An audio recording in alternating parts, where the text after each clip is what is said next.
10 9 8 7 6 5 4 3 2 1.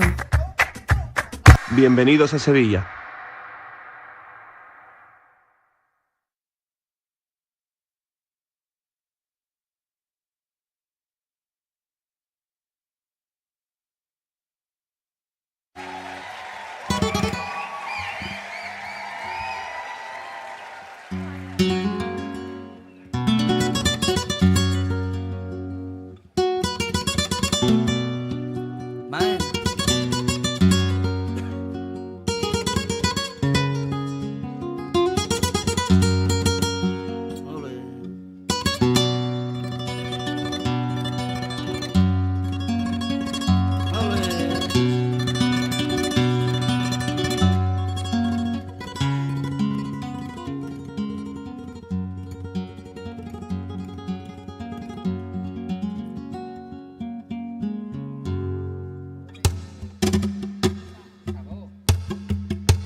Arce, toma.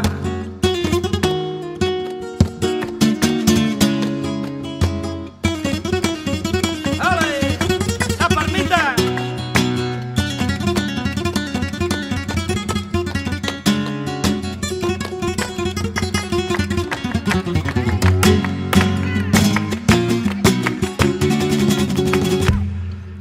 Mira qué bonito están. Ahí el faro de la caleta, de noche en la oscuridad.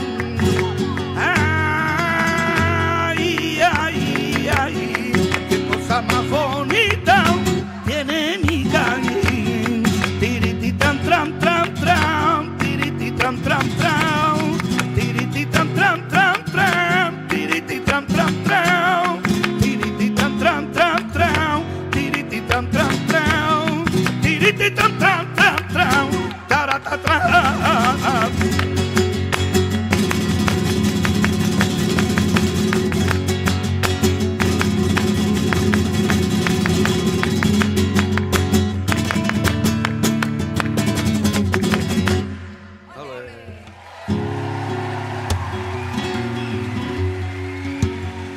Me llama la atención. Tiene dos cositas ahí, ay, que me llaman la atención. La música de mi barrio y la plaza de Hermira. Ay, la música de mi barrio, la plaza de Hermira. Cuando tú quieras primica, cuando tú quieras te vas a darte una huertecica a la muralla real, a la muralla real, a la muralla real. Cuando tú quieras primica, cuando tú quieras te vas.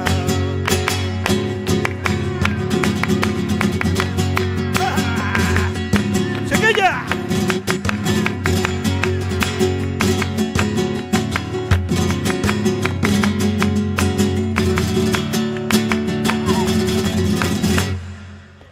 Y andaba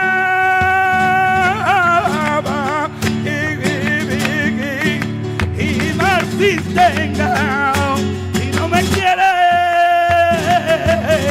pa' que te encera si yo te quiero, pero de la no te lo pedí por el cantillo, por el cantillo, por el cantillo, por el cantillo, la mi riba es sagao alillo, la mi chica, la mi grande, y estaban hechas las grande.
responde.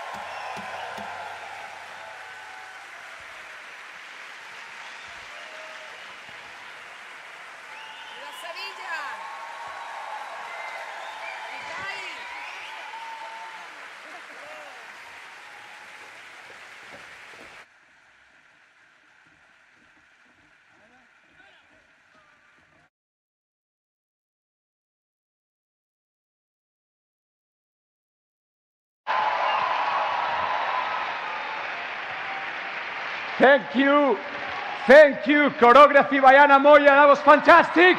Big round of applause, come on. I want to hear you, Erasmus generation. Dear authorities, dear councillors, ministers, vice president of the European Commission, dear teachers, dear students, dear alumni, welcome to this unique Erasmus Plus event. Today, we are organizing the largest Erasmus Plus gathering of its kind ever. We have more than 1,500 people in this room. How amazing is that? Come on, come on, come on. You know, it's a nice coincidence because the people of Sevilla like to call their city the capital of the world. And like you have seen the beauty. I mean, I think it's hard to dispute it. But we can say that today and the following days, Sevilla is not only the capital of the world, it's also the global capital of Erasmus+. And this is because of all of you. So thank you so much for being here. We're going to have a fantastic evening. Come on, another round of applause for all of you. Thank you. Thank you. We have people from more than 70 nationalities, from all sectors, because Erasmus Plus touches all sectors. We have people from all walks of life, all backgrounds, that are gathering here together to celebrate the magic of our beloved program. Let me take a moment to also introduce myself. My name is Juan Rayón, and I'm going to be your Master of Ceremonies today. As I couldn't be otherwise, I am also a member of the Erasmus generation. 9 years ago, I have the pleasure of leaving my beautiful region of Asturias in northern Spain to go on my own Erasmus mobility to Istanbul. Do I have any Turkish people here? Oh, fantastic. It's a very nice week for Turkish people. Good to celebrate it together here. And after my Erasmus journey, I ended up here in Andalusia, arriving to the University of Granada to study there, and that's when I joined the Erasmus Student Network, our fantastic association that is working together with many other stakeholders to organize this incredible event today. In the organization, I discovered even more the power of Erasmus+. And after some years, I had the honor of becoming president of ESN Spain first, and then ESN International. But the story doesn't end up there, because recently, also thanks to the Erasmus Plus program, I had the chance of returning back to my home university, to my alma mater, to my home region, to also work in the Erasmus Plus program, more specifically in one of the flagship initiatives, a European University Alliance that my University of Oviedo leads. This story that I am sharing with you now is not an exception in this room. This room is full of stories and lives that have been touched by the magic of Erasmus+. We have here teachers who, for the first time in their institutions, decided to explore the possibility of applying for Erasmus+ mobilities because they wanted their students to have something different. We have also managers and administrators that in their universities work hard to facilitate mobility processes so more students from all backgrounds can go on mobility. We also have students who maybe were hesitating whether to go on an Erasmus or not, but that thanks to the support of other students, decided to take the step. We also have politicians that believe in the program and are pushing hard to improve it continuously. And of course, we also have volunteers, thousands of them, that every year, every day, work very hard to make the experiences of students even better. That's who we are. That's the Erasmus generation.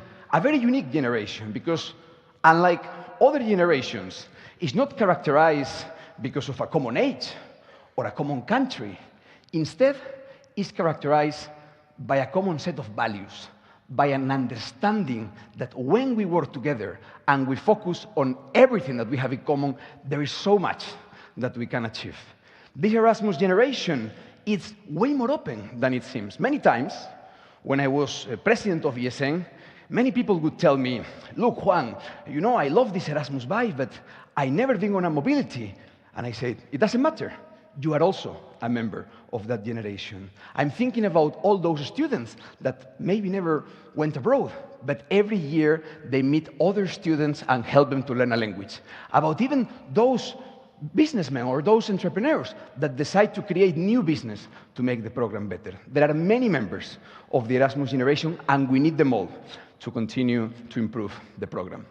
But, you know, before starting with the next components of the ceremony, I think it's important to do some reporting, let's call it. We have high officials from the European Commission here. You know that in EU initiatives, reporting is important because it leads to good accountability. And I'm saying that we have here people from 70 nationalities, we have teachers, but I also want to hear it a bit. So let's explore the room. I need your energy a bit. So, 70 nationalities, but who do we have from Eastern Europe? Eastern Europe anywhere? Over there. Fantastic, fantastic. All Eastern European countries are part of the Erasmus Student Network. And who do we have from Central Europe? Central Europe? Very nice, very nice. What about Northern Europe? Northern Europe anywhere? Fantastic, fantastic. What about Western Europe? Western Europe? You can say more than one. What about Southern Europe anywhere? Southern Europe? Fantastic, fantastic. Let's move, because I heard that also these days, a train activity bringing together teachers and educators is taking place. Do we have any teachers in the room? Come on, some noise. Fantastic. Do we have any students in the room? Students? Very nice. Very nice. Very nice. Do we have any European citizens in the room? Very nice. And last but not least, equally important, do we have any global citizens in the room? Global citizens in the room. Fantastic. Fantastic. Fantastic. That's what I'm talking about. Thank you. I think we can now clearly say that the Erasmus generation is present here. We are gathering here, and that's great, but I mean, why all the fuss? Why creating such a big event? Well, it was important to do it for several reasons. The first is that there is a lot that we need to celebrate. We need to celebrate everything that we have achieved together over all these years. And you might say, but you know, Juan, we're always celebrating Erasmus+. You do all these big events all the time. Come on, please. But actually, celebrating is a very useful tool for us, because that's how we take stock of everything we have done. And at the same time, we become more aware of the tasks and challenges and opportunities that lie ahead. But also, for us, this celebration is, above all, a call to action. A call to action to continue working for what we believe in. And we are doing it at a very important moment. Just in a couple of months, we will have EU elections, European Parliament elections, where we need the Erasmus generation to be mobilized and to go to the polls, but more importantly, to activate others. We are also in the beginning of the discussions about the following Erasmus program. And we want that program to be even better, to be reinforced. So we need to create pressure for that. So we are here to send a clear and strong message to everybody, to politicians, to higher education institutions, to all types of educational institutions, to citizens, that Erasmus Plus is here and we want more and better. So what will we be doing today? We have a fantastic event ahead of us with a lot of interesting components. We will be discovering more of this beautiful Andalusian culture, Erasmus Plus Andalusian culture, because this conservatory is also involved in the Erasmus Plus program. We will also have the pleasure of listening to the Erasmus Orchestra, a unique initiative that brings together music and the values of Erasmus Plus. We will also hear from the protagonists of the program, academicians, alumni, teachers, students, to hear about what they have to say in terms of where do we go next. More importantly, and above all, we will create this unique feeling of community that makes the Erasmus generation what it is. And we will do it all together. And already starting with the ceremony, we couldn't imagine a better way to kickstart officially this event than listening to the President of the European Commission herself. This European Commission has spearheaded a transformative educational process called the European Education Area that is set to take cooperation in education to the next level. Let's hear what the President has to say. Thank you so much. Dear Erasmus community, I wish I could be with you today. And I can only imagine the energy you feel with such a great event ahead of you. Our union is constant work in progress. Every new generation is responsible to keep our democracy in good health and to make it grow. Your choice to be Erasmus students shows that you are indeed thinking European. You have chosen to expand your horizon and to learn about our continent. It is amazing how many of you are united at this event. 1,300 young Europeans, all sharing, all debating together. The topics you will discuss are more important than ever this election year. And they are at the heart of our actions in this European Commission. We know that for Europe to work, we must put the needs of young people center stage, from the job market to climate action. And that is why we're building on the achievements of the European Year of Youth, introducing a youth check to all European Union policies, because your perspective must be considered every step of the way. We want to abolish unpaid traineeship, because your work deserves to be rewarded fairly. And we are establishing a European university degree because an education in Europe should be recognized across Europe. Together, we can build a union that works for everyone. This June, Europe goes to the polls to decide the next chapter of our union's story. Last time, in 2019, young people drove the highest electoral turnout in 25 years. And this electoral year, your voice is louder than ever. I urge you to use it. Your vote matters. You can decide on your future and shape the European Union you want to live in. So I wish you a rewarding experience this weekend, and I look forward to learning the outcome of your discussions. Long live Europe. Applause. Thank you so much, President von der Leyen. Thank you so much.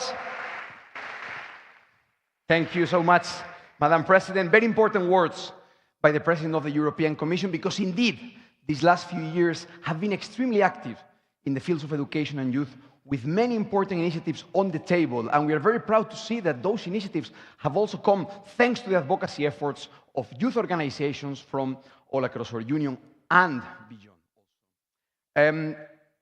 President von der Leyen is not the only Commission official that will join us today.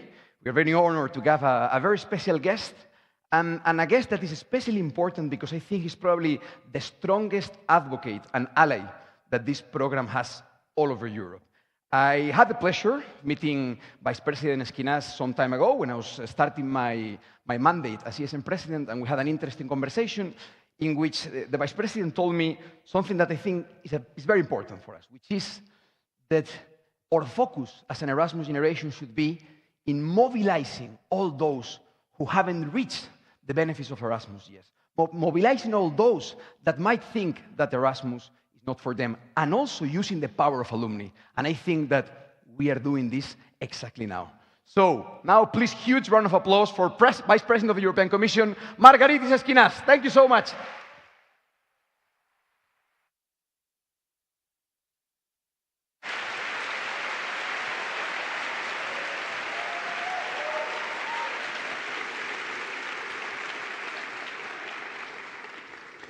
What a pleasure it is to be with the Erasmus generation, and how much Ursula missed for not being here with you today.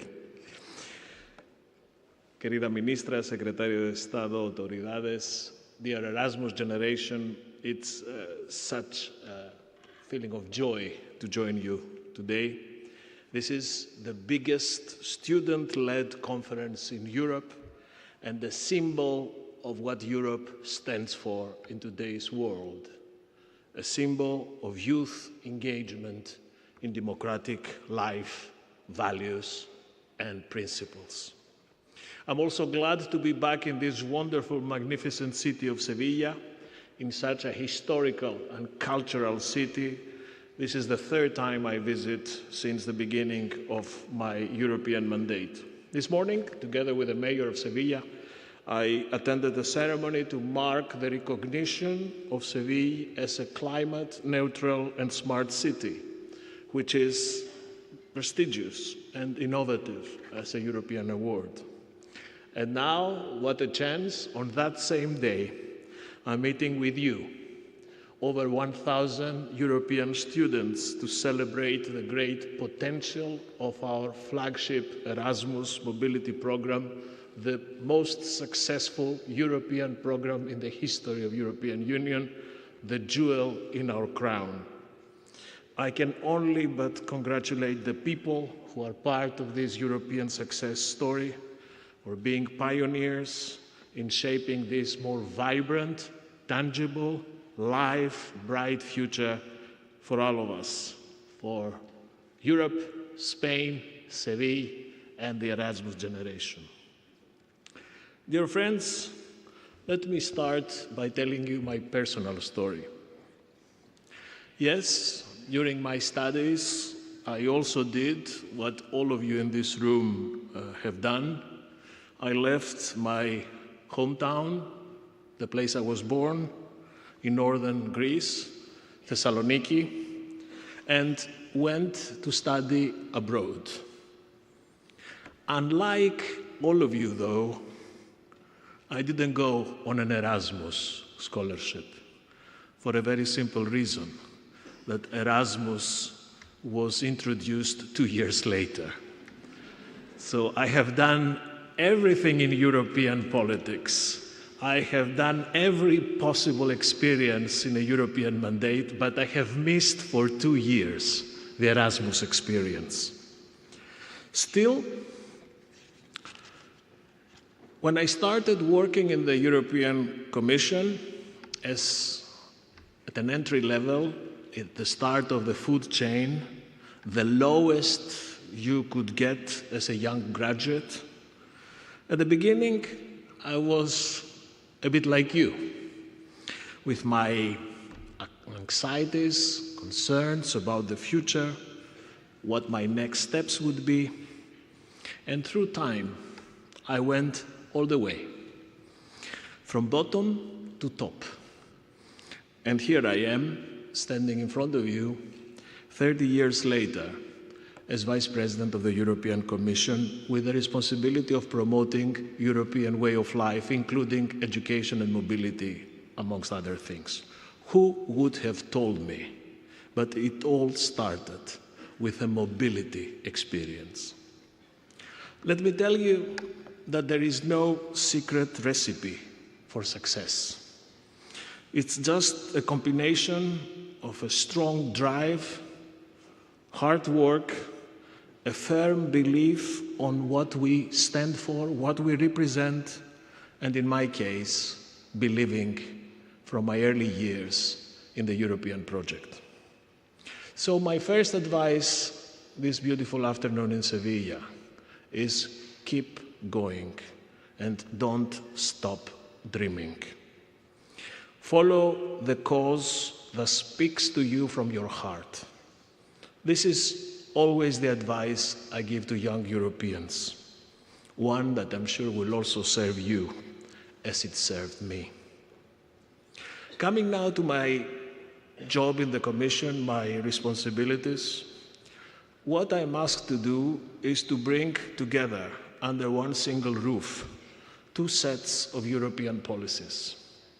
One that pertains to what Emmanuel Macron called in his famous speech in Sorbonne, l'Europe qui protège, the Europe that protects, health, security, migration, and another cluster of policies which refers to a Europe of opportunities and mobility, youth, culture, skills, and of course education. In a nutshell, my job focuses on ensuring that people remain at the heart of everything we do. This is the most anthropocentric job in the College of Commissioners, and this is the most honorable task for someone who serves public interest. This is a task that acquires particular political importance in this turbulent, uncertain, unpredictable world around us. In the last 5 years, in this political cycle, we have been through unprecedented historical challenges. A devastating global pandemic, the first to hit humanity since 1918, a war in our continent, the first since 1945, a cascading crisis of energy, inflation, socioeconomic, climate crisis, instrumentalization of migration in our external border, massive waves of disinformation, foreign interference and fake news, and since some months ago, a geopolitical explosion in the Middle East. In this challenging reality, in these dark, turbulent times, my message to the Erasmus generation is not one of doom and gloom. In fact, I am famous of being an eternal optimist. And all of these mega stressors, all these disruptive events, or to use a Greek word, all these polycrises have, yes, revealed, of course, our vulnerabilities, but also reinforced our willingness and determination to face them collectively.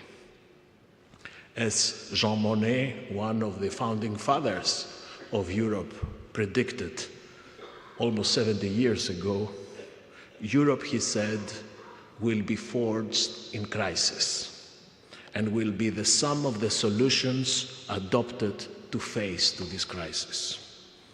And this is exactly what is happening today. All the difficulties, all the challenges are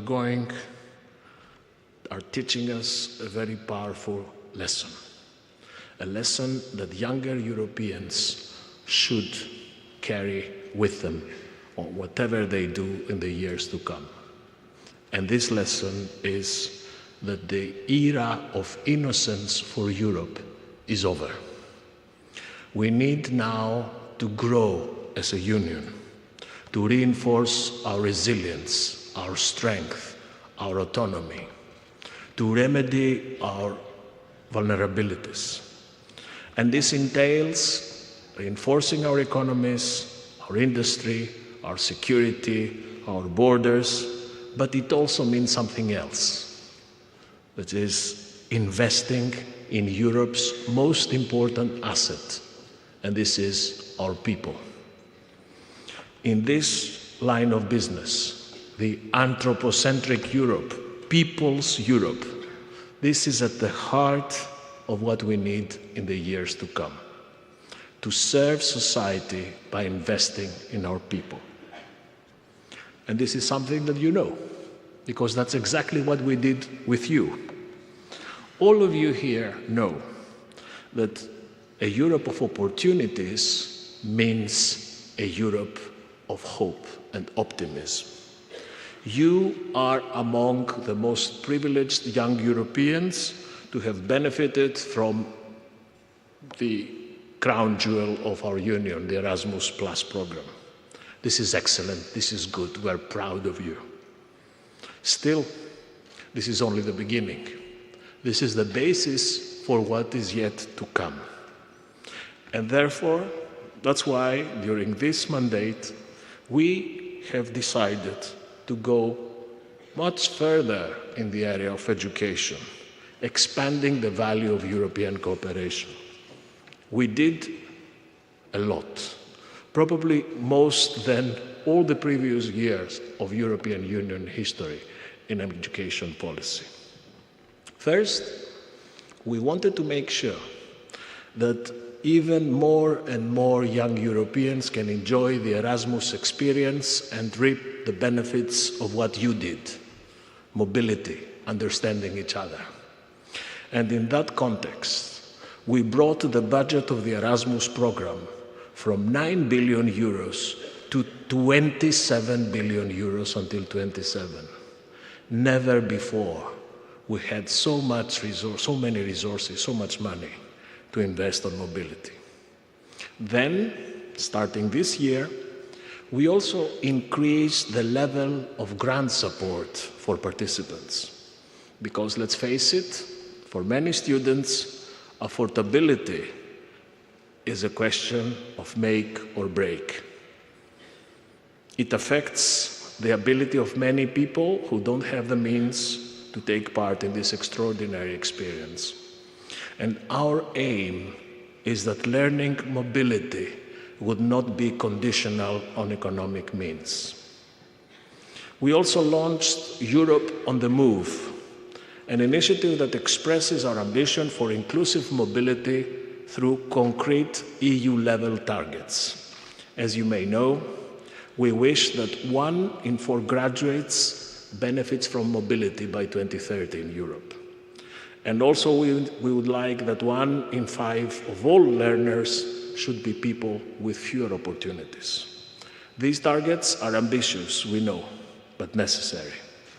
And these are part of a fairness that goes together with the European Union. All this is good news. All these are accomplishments for which we should be collectively proud. But if you allow me, it is also a continuation of past success stories. We now need to go an extra mile. We need to add something new compared to what we have done so far. And this comes, well, the President actually stole the news in her video. This comes with our proposal of last week to create, for the first time ever, a European degree. A European degree which will take Erasmus and student mobility to the next level.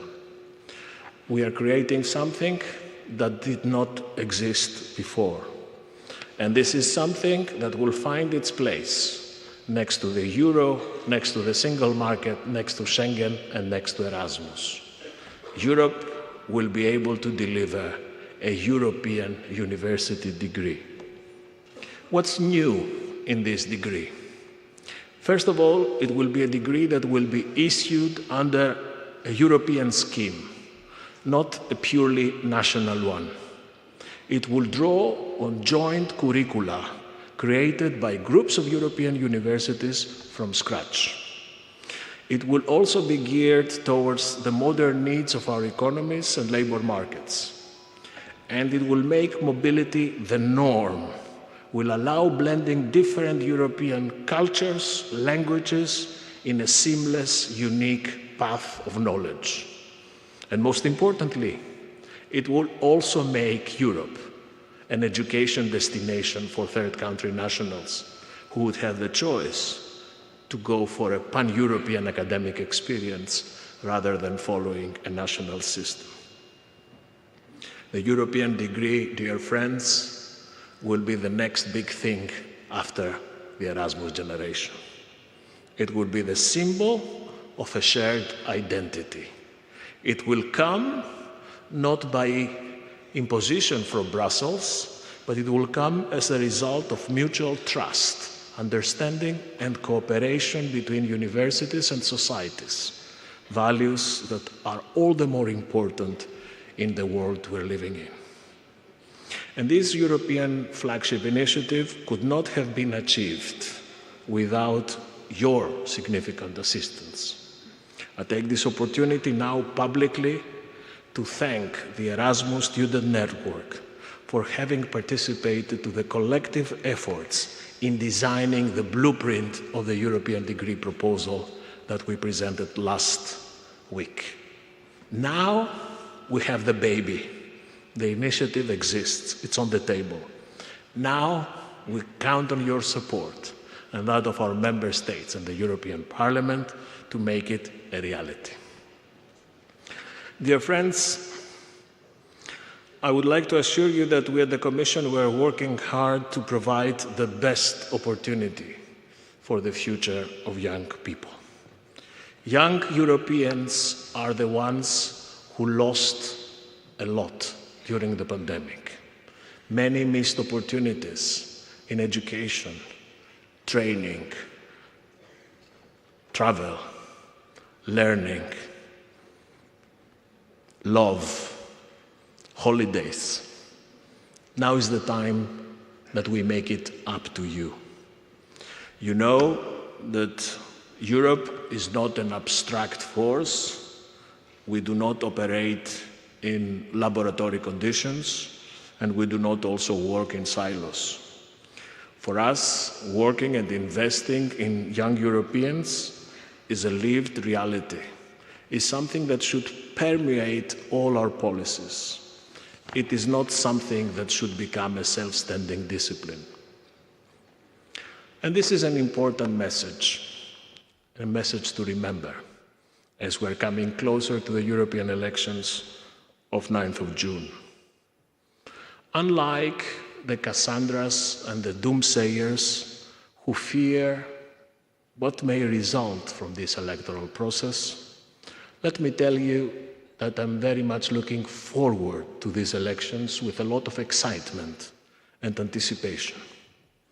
We are a union of democracies, and we should be proud of that. We should never be afraid of free elections. Democracy is part of us. It defines us. It is embedded in our DNA. And we now know that this is not the case everywhere in the world. It's a privilege, and that entails also a responsibility. A responsibility to preserve and keep our democracy intact. In a process that will only be made stronger by seeing high rates of participation, especially amongst young Europeans, young people like yourselves, who represent Europe's future. By leveraging your vote, you continue to reap everything that the European Union can offer to you. You can establish what kind of Europe you want this to become. You can shape the parameters of designating the next European leadership. And most importantly, you will not leave this responsibility to others. You will take it on yourselves. And let me finish with a request, with a message. Now is the time for the Erasmus generation to pay back to Europe what Europe did for you.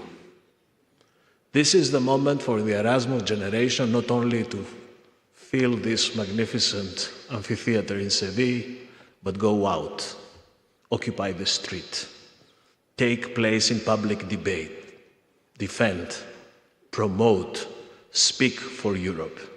You are our best ambassadors, and you are our best hope. Thank you very much.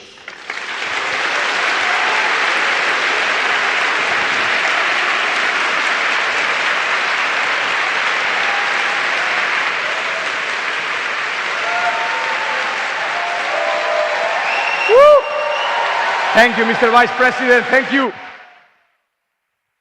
Thank you so much. Thank you. Very important words from the Vice President, both on initiatives that are going to shape the future of education in Europe, such as this new blueprint for a European degree, but more important, on the state of mind that we need to have as an Erasmus generation, because we can never give in to cynicism. The Erasmus generation is characterized by our energy and optimism. And this is why this event is so important. And my friends, I have to tell you that I cannot imagine a better place to recover our energies and our spirits and optimism than the fantastic city of Sevilla. I had the pleasure of living here for a year, studying in the University of Sevilla, and I can assure you that this is one of the most inspirational places on earth. Its culture, its art, its people, everything, just walking around the streets gives you the inspiration to work for everything that we stand for. So we are really honored to also have here with us our representatives from Sevilla's City Council. And I would like to welcome Delegate Blanca Gastalver Molina, who is responsible for education, family, equality, youth, and associations. That's a very big portfolio and very important for everything we do. Thank you so much. Bianca, the floor is yours. Big round of applause.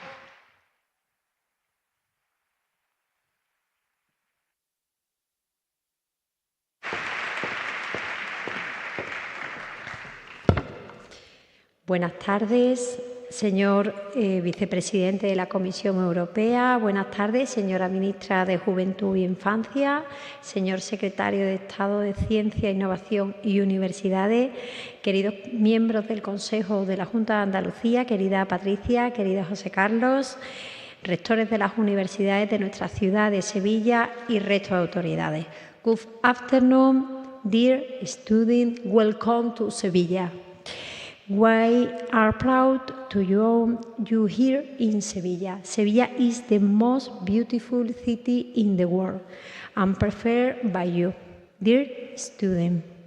I'm sure you will enjoy this meeting and discover the European style of living even more. Thank you for choosing Sevilla, the organization of the event Erasmus Student Network. Welcome to Sevilla.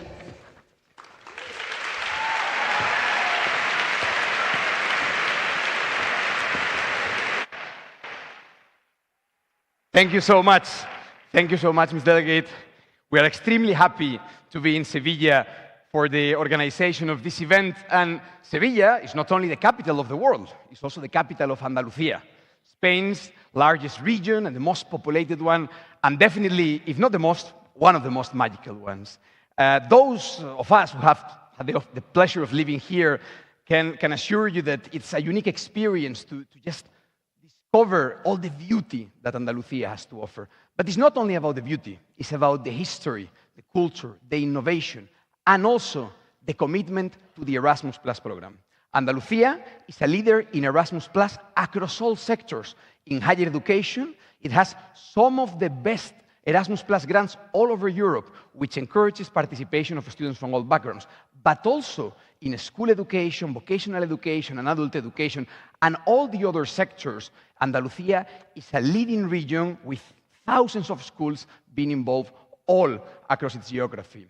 And for that, we are extremely pleased to have with us Regional Councillor Patricia del Pozo Fernández, who is responsible for educational development and vocational education. Patricia, the floor is yours. Thank you so much.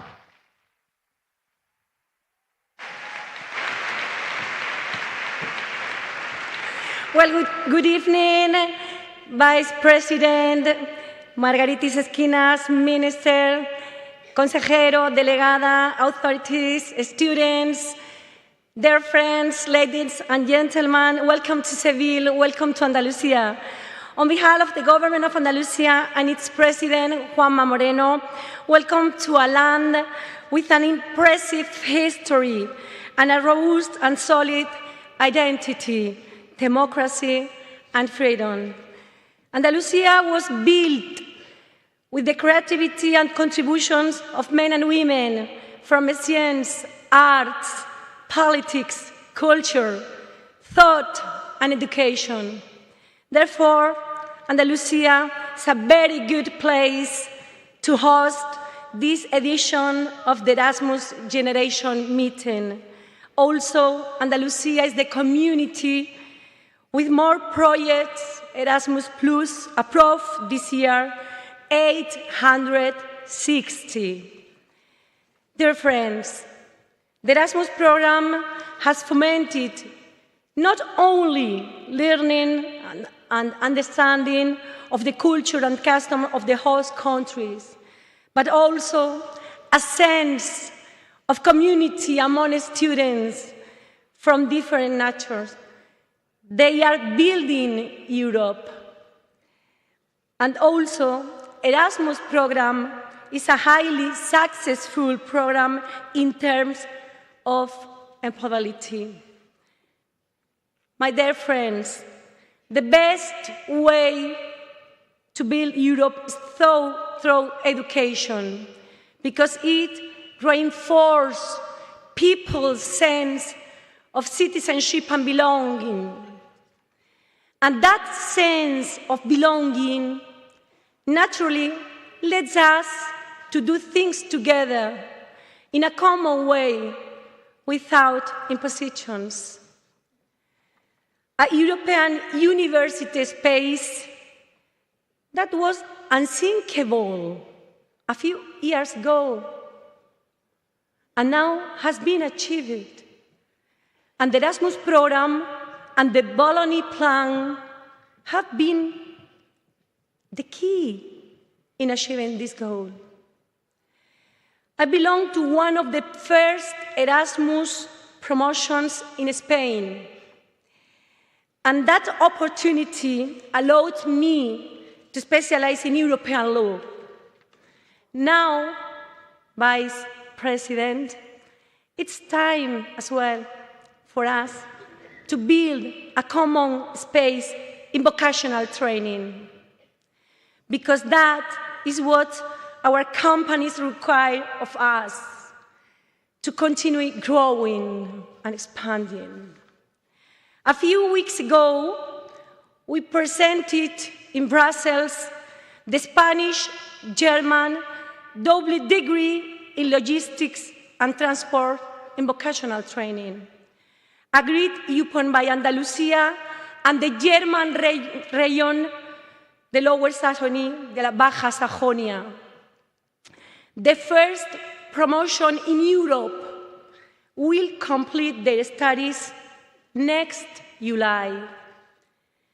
Dear friends, if we have been able to harmonize our regulations between two regions of different countries and even involve our companies, why not try it in all over Europe?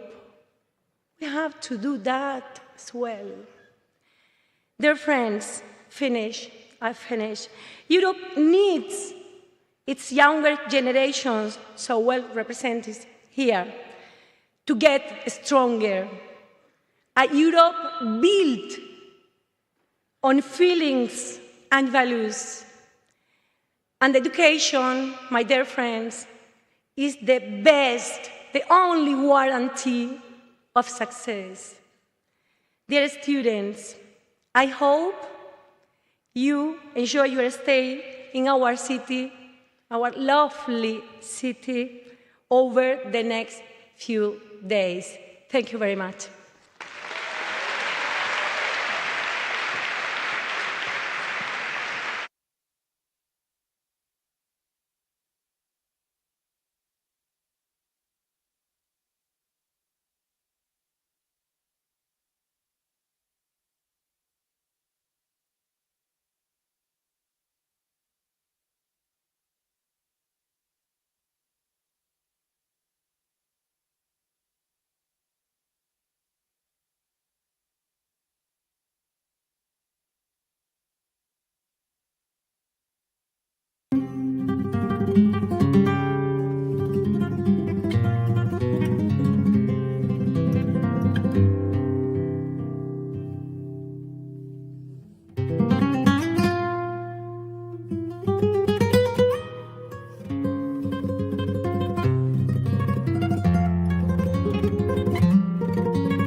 Thank you. That choreography by Carmen Torres. Another applause, please, for the artist. Come on. Woo! Fantastic. So much talent. And I heard they will be going on an Erasmus Plus mobility soon, so that's also amazing. So we are moving now to the next part of our discussion. We already mentioned a couple of times, and the Vice President did as well, that 2024 is going to be a very important year for global democracy. Not only in the European Union, we are having very important elections all over the world. And recently, young people have demonstrated in several occasions how important our participation can be. Now, more than ever. In an election, every vote counts. Every person that decides to take that step and engage others and convince them to go to the booth can make a difference. And in an election, all the things that are important to us are at stake. In a couple of months, we will have the European Parliament election, the largest transnational democratic exercise anywhere in the world. 5 years ago, the Erasmus Student Network was the leading organization motivating people to go and vote, with hundreds of thousands of young people reached all across the Union. I heard that this year we are going even further with new tools to promote democratic participation and inform students all across Europe how they can go, register, and vote. The European Parliament is leading the efforts to motivate people from all ages, sectors, occupations, to go and vote. And the person behind these campaigns is our next speaker, Jaume Duch, who is the Director General for Communications and the spokesperson of the European Parliament. So please, huge round of applause to welcome Jaume. Thank you so much for being here with us. Woo!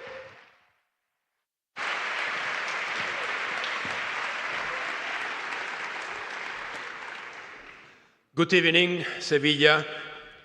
Good evening, distinguished personalities, dear all, dear friends. I'm really delighted to be here representing, yes, the European Parliament and also, of course, President Roberta Metsola. I discovered today that I was born the same year as Margaritis Esquinas. So yes, I also missed Erasmus for 2 years. So we should try to arrange this in another way. You are the Erasmus generation. We are not, but you are the Erasmus generation. The generation of those Europeans that had this opportunity to live and to learn abroad, and to meet people and experiences, and to have the possibility to understand other cultures, cultures different from where you grew up. And yes, this is one of the many benefits the EU provides. A union where people and ideas can travel freely and in peace, and I underline peace. Yes, as you said, we are only 2 months now ahead of the most important European elections ever. And I don't think I'm exaggerating. You are better equipped than many other citizens in the Union to understand what I mean. Many things will be at stake between the 6th and the 9th of June, and some of them are probably essential. There are 3 messages I would like you to remember from my speech. 3 messages and 1 request. First, the world is much more difficult and complicated now than some years ago, and the challenges for us Europeans are bigger than ever. We together have been very efficient, yes, these last years in coping with Brexit, in reducing the heavy consequences of the COVID pandemic, or in offering concrete solidarity to Ukraine against the Russian invasion. Despite many limitations and crises, despite some failures, the European Union has progressed a lot.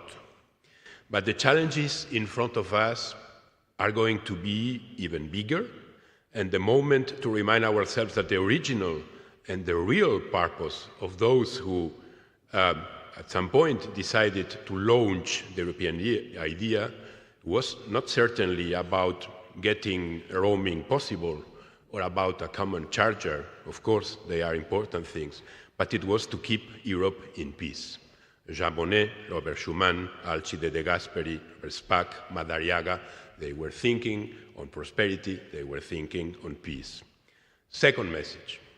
There are many important issues to be addressed during the next 5 years. Climate change, of course, but also how to develop our own European autonomy on security, on energy, on access to basic products, on how to address poverty and social exclusion, artificial intelligence, migration, and of course the completion of the internal market, the next enlargement, hopefully soon, and the improvement of the way the EU takes its decisions. And my third message, do not take democracy for granted. Democracy, yes, is a precious gift which previous generations have had to struggle for. Some of you might come from countries where democracy is not even 2 generations old. This is also my case. The number of democracies in the world is decreasing. In fact, 2023 was the 7th consecutive year in which more countries experienced declines in democratic processes than improvements. The quality of our democracies is sometimes weaker than we think. And don't fool yourselves. The Russian aggression against Ukraine is not only a war for land, it's also a war against our European model, based on freedoms and rights, based on democracy. So, how to protect it? Many ways, but there is one which is, in my opinion, essential, by voting. Voting reinforces democracy.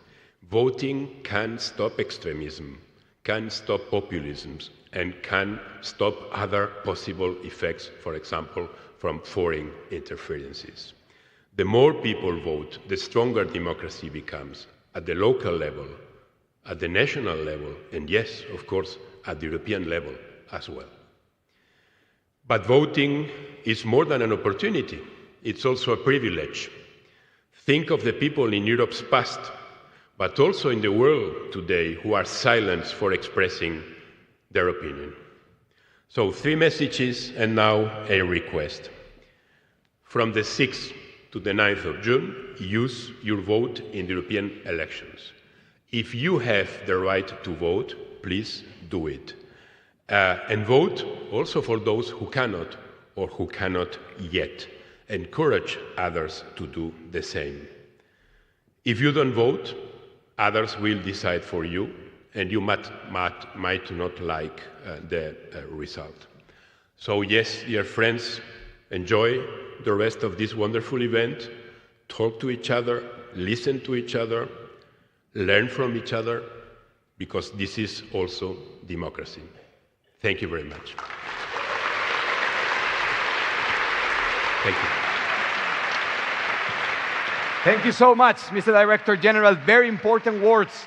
And as he said, democracy needs to be cherished, needs to be nourished, needs to be cultivated from the grassroots.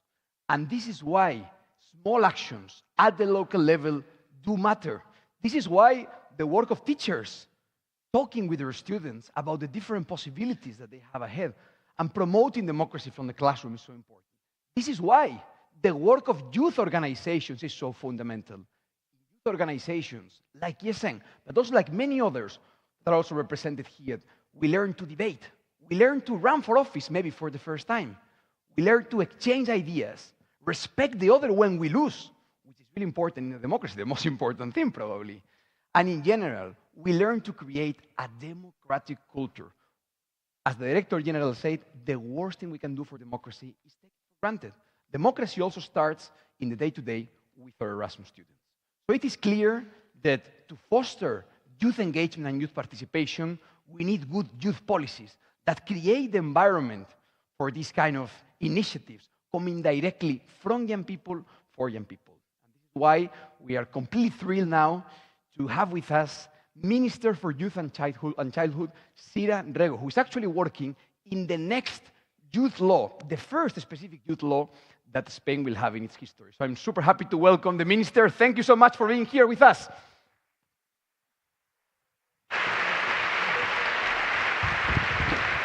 Thank you so much.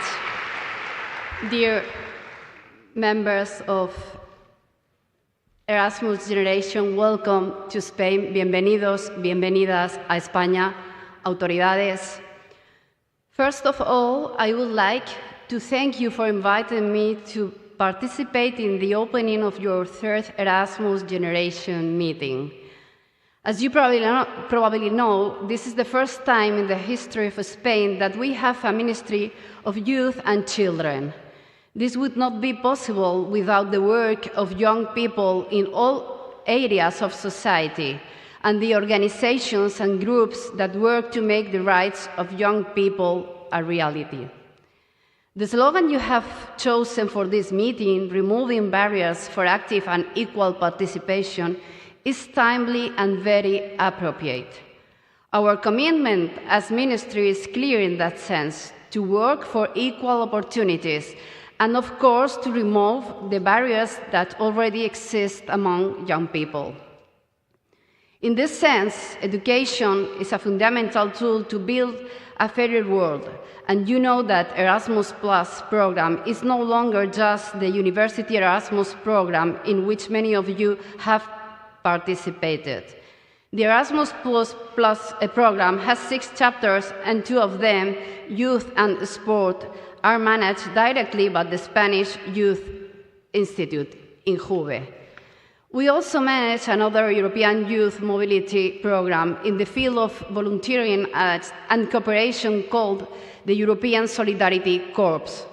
Both Erasmus Plus Youth and the European Solidarity Corps are examples of inclusion in our country and in Europe. More than 40% of their participants belong to one of the groups with fewer opportunities, and more than 45% of approved applications are dealing with sustainability. This means that your concerns about the climate crisis are also present in this kind of European projects. I'm proud to say that we have one of the most positive European youth in terms of mobility. We are the second country in sending participants in the Erasmus Plus youth program, around 20,000 participants per year, and the third country in the European Solidarity Corps, with around 2,000 volunteers per year. We are also the second country in number of Discovery EU applications, with almost 35,000 applications per year. All these figures show that young people in our country are interested in participating in European programs, and they take advantage for mobility opportunities. But there is still much to be done to bring opportunities closer to the people with fewer resources. Only by closing inequality gaps we will build strong societies, plural societies, inclusive societies, and thus strengthen our democracy. I will not fail to mention an upcoming milestone, the European elections, and that there will be dozens of initiatives within the framework of the European Youth Week, which aims to celebrate and promote the commitment, participation, and active citizenship of young people throughout Europe. This initiative will take place all over our country with a common goal: to strengthen our democracy by exercising our right to vote. The Europe of the future will be designed in the present, and young people have a lot to say and contribute. I encourage you to be an active part of this process. I wish you a good day and good work. Thank you.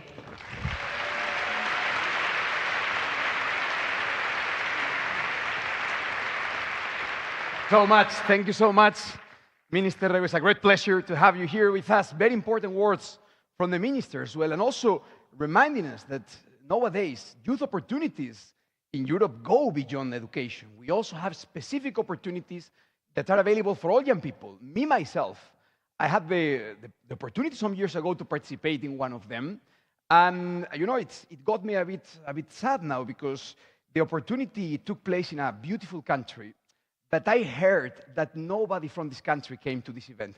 The country is Italy. Do we have any Italians here? Can I see them, hear them somewhere? Fantastic country, one of the largest countries in our network, with more than 100 participants in this event, which is absolutely amazing.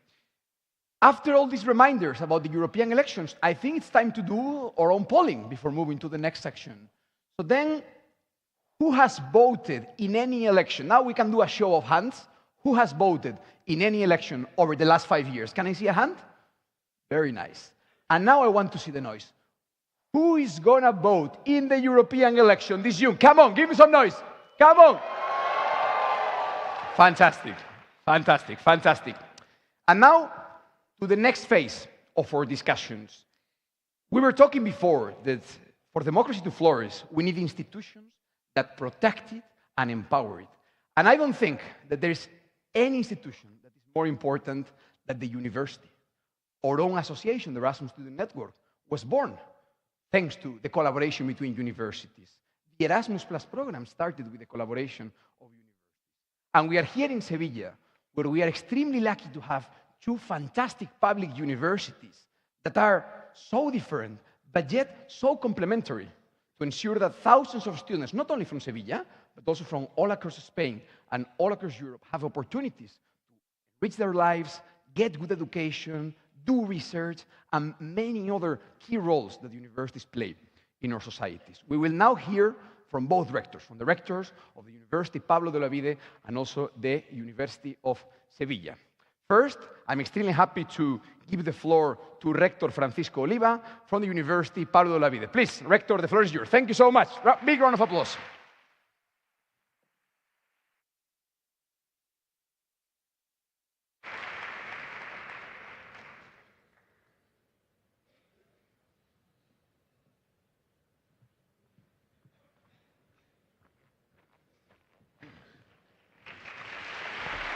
Hello. Dear Vice President of the European Commission, Spanish Ministry of Youth and Children, authorities present at this act, ladies and gentlemen, dear friends, especially Erasmus students, Erasmus generation. I have always said that the Erasmus program is the most powerful tool ever been created to build a united and peaceful Europe. So you can imagine how important it is to me to have the chance to participate in this international meeting representing the Conference of Rectors of Spanish Universities. I would like to begin this very short speech, I promise, congratulating the people involved in the organization of this very important meeting, and especially for the topic chosen, removing barriers for active and equal participation. Education is the cornerstone of progress and prosperity in any society. However, sometimes access to qualified education and opportunities have often been limited by socioeconomic factors, by geographic location, and, of course, inequalities. We must recognize that every individual, regardless of their background or circumstances of living, deserves the chance to pursue their aspirations on a global stage. By breaking down the different barriers to international opportunities, we not only enrich the life of students and young people, but we also foster cross-cultural understanding. We are able to promote diversity and to promote the notion of global citizenship.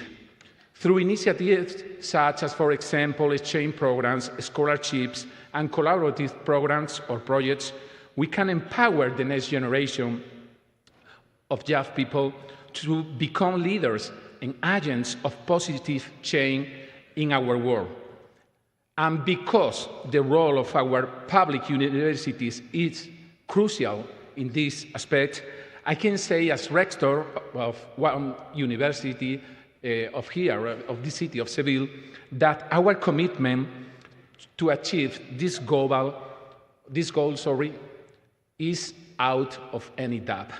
Moreover, the core of any democratic society is the active participation of its members, of its citizens. Democracy thrives when all the voices are heard and all individuals have the opportunity to engage meaningfully in all the decision-making processes throughout Europe.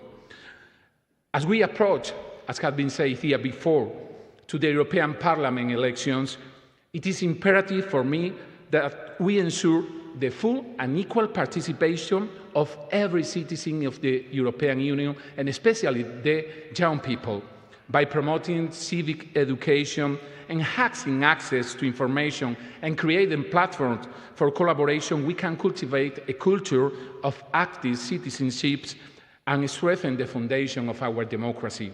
In conclusion, let us seize this moment as an opportunity to reaffirm our commitment to removing barriers for active and equal participation in Europe. By embracing the two pillars of inclusive international opportunities and participation in our democratic life, we can create, I'm pretty sure, a brighter, more inclusive future for all generations to come. Thank you very much. Thank you so much, Mr. Rector.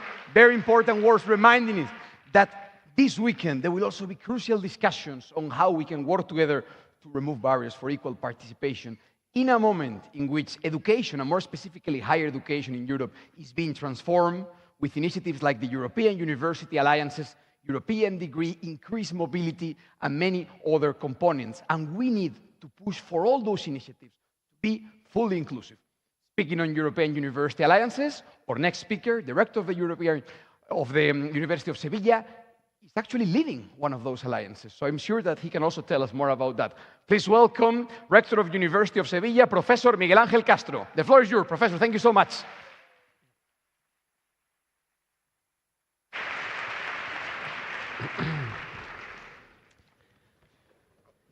Dear authorities, dear Erasmus community, welcome to Andalusia, the most populated region in Spain, homeland of the philosopher Seneca, the Emperor Trajano, the poet Gustavo Adolfo Bécquer, the painter Picasso, the actor Antonio Banderas, and the Betis football team.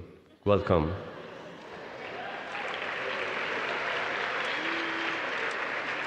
It is an honor to host the 4th Erasmus Generation Conference in our School of Engineering that was the Spanish pavilion of the Universal Exposition celebrated in Seville in 1992, and to contribute to create a collaborative space where knowledge, experiences, examples of good practices, challenges, and expectations about the key issue of internationalization and youth engagement will be shared. Let me say a few words about the University of Seville, my university. It was founded in 1505. We are one of the Spanish oldest universities with more than 5 centuries of history. We are a comprehensive university, and we are the largest university in the Andalusian region and the second one in Spain. Annually, the university receives about 3,000 international exchange students and sends about 2,200 students to university from all over the world. 76 international double degrees at the bachelor and master level offered in the last academic year, and the coordination of one of the so far 50 European universities selected within the European Universities Initiative, in our case the Ulysseus Alliance, are a few examples showing our internationalization code is deeply inserted into our lives. Being surrounded by so many students and feeling the future on your faces, even when I can't see your faces at this moment, I'd like to formulate 3 wishes. The first one is the success for your conference. I hope that your progress in making the international experiences more inclusive, with a more equal participation, and foster students' engagement in all aspects of the university life, as well as in the political space. One of the objectives of our European universities, Ulysseus, is to promote the knowledge and practice of the European values, helping to shape the European citizen of the future with values like respect to human rights, equality and inclusiveness, and boosting the representation of women in STEM, very important key. Our Move for All program, designed to help students with special needs in their mobility journey, or the participation of our students in the European Students' Assembly and the European Ambassadors Forum, are very good examples that we would like to share in these sessions, at the same time that learning from your experiences. Let me say something about the second wish, the success for the European higher education area. because this success also depends on you. Students are one of the most powerful driving forces to help higher education institutions and government to break walls, to progress in the development of the European higher education area. After the success of the Erasmus program and the achievements of the Bologna process, new challenges like the new European degrees, the quality assurance and the automatic academic recognition, and even also the development of attractive and sustainable careers in higher education need to be approached. Thus, please help us to be icebreakers and join forces with universities and government to make steps forward the future of higher education in Europe. And let me say a last and third wish, the success for our city, for the city of Sevilla. You all know that Sevilla is one of the 5 candidates to be selected as Erasmus destination of the year 2024. Obviously, my wish is that the city of Seville gets the award, because it has all the ingredients for that. We have excellence in higher education with 2 public universities in the space of Sevilla that together form an exciting international higher education space with multiple destination choices for the 3 academic levels. Sevilla is a remarkable city, internationally recognized for its cultural heritage, its quality of life, its wonderful gastronomy, the flamenco you have heard now, and the hospitality of its people. Sevilla is a mosaic of cultures. It has been home city of Phoenicians and Greeks, Carthaginians and Romans, Vandal and Visigothics, Muslims, Jews and Christians. The last 3 cultures that look at the Mediterranean Sea are present here in our streets. Look at them, please, in these days, in our monuments and in our people's language. Once you know Sevilla, you will want to come back always. And you are very, very welcome here at any time.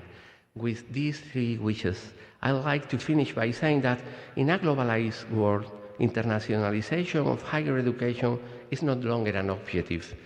It's a reality accepted and promoted by the university. Congratulations to the Erasmus Student Network. Thank you for preparing the future, and may the force of the European value be with you. Enjoy Sevilla.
Whoa, fantastic. Thank you so much. But Lucia Gomez, where is Lucia Gomez? Please don't leave.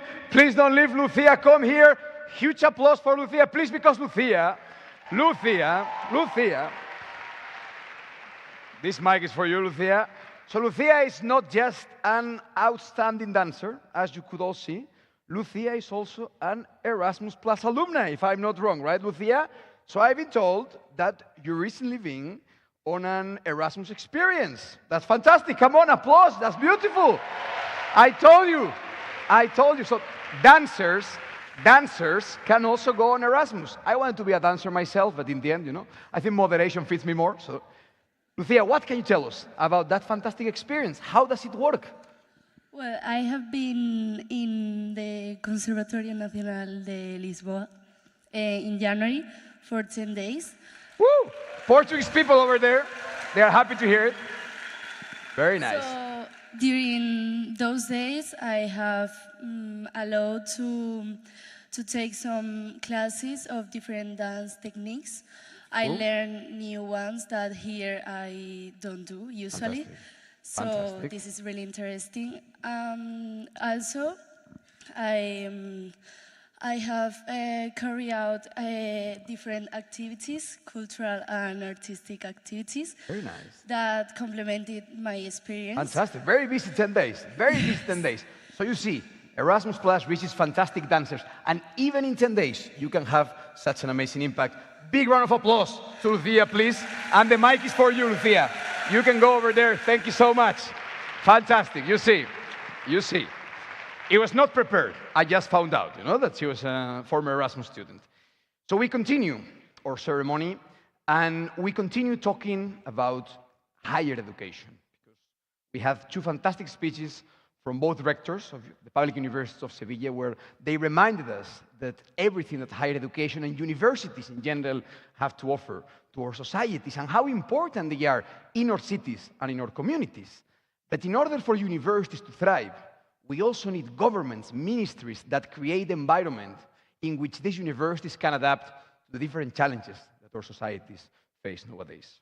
I have heard that the Spanish Ministry for Science, Innovation and Higher Education has been quite busy these last years working to adapt a lot of our legislation to make sure that our higher education system in Spain is fit for purpose to tackle the challenges of the 21st century. When I was in Brussels, first in ESN and then working for the Commission, Spain was many times mentioned as a pioneer in flexible higher education legislation that facilitates cooperation initiatives like the European universities or hopefully very soon the European degree. So for all those reasons and many more, it is a great honor to welcome Secretary of State Juan Cruz Iguidosa, Secretary of State for Science, Innovation and University. Secretary, the word is yours. Thank you so much.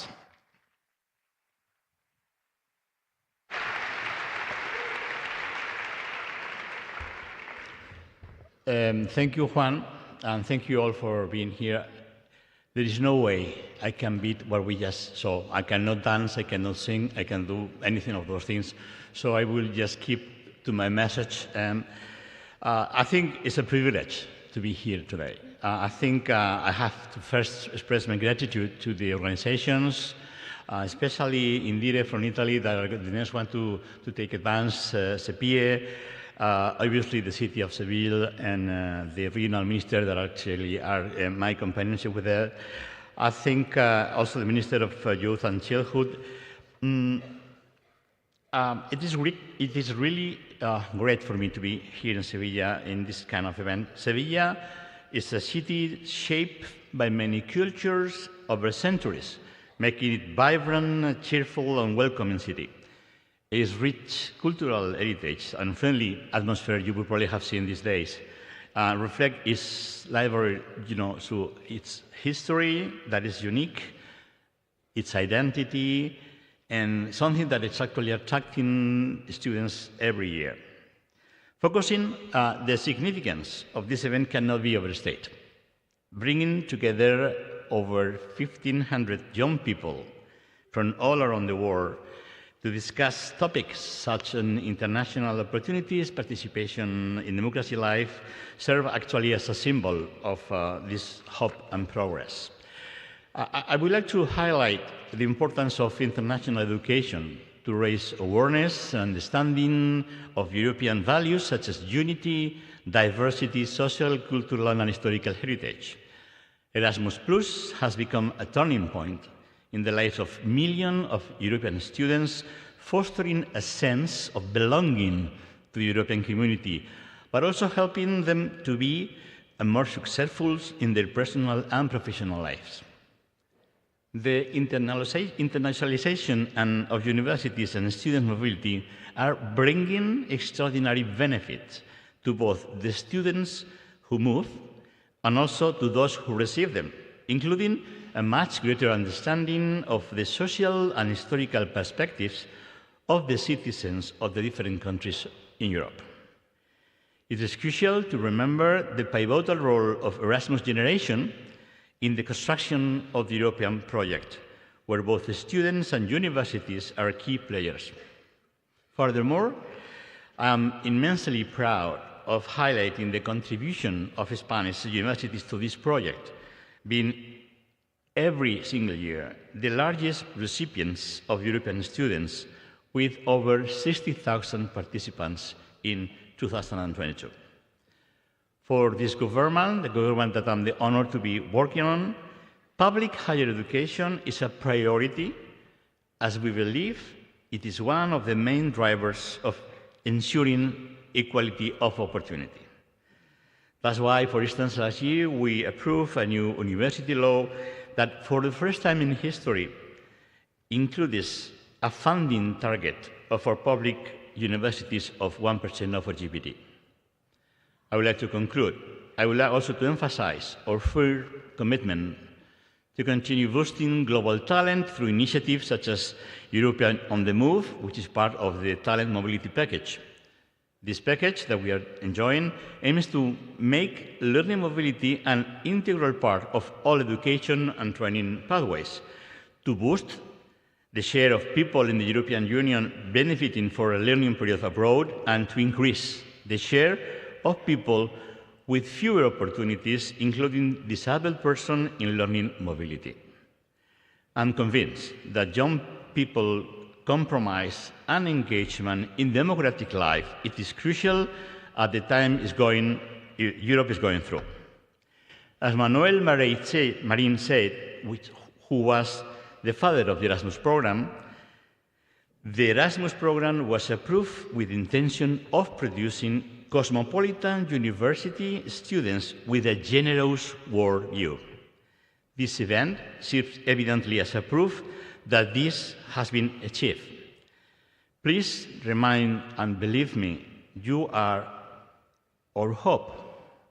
You are our future, the future of Europe and the world. Thank you very much, and I wish you all the best on the discussions during these days. Thank you.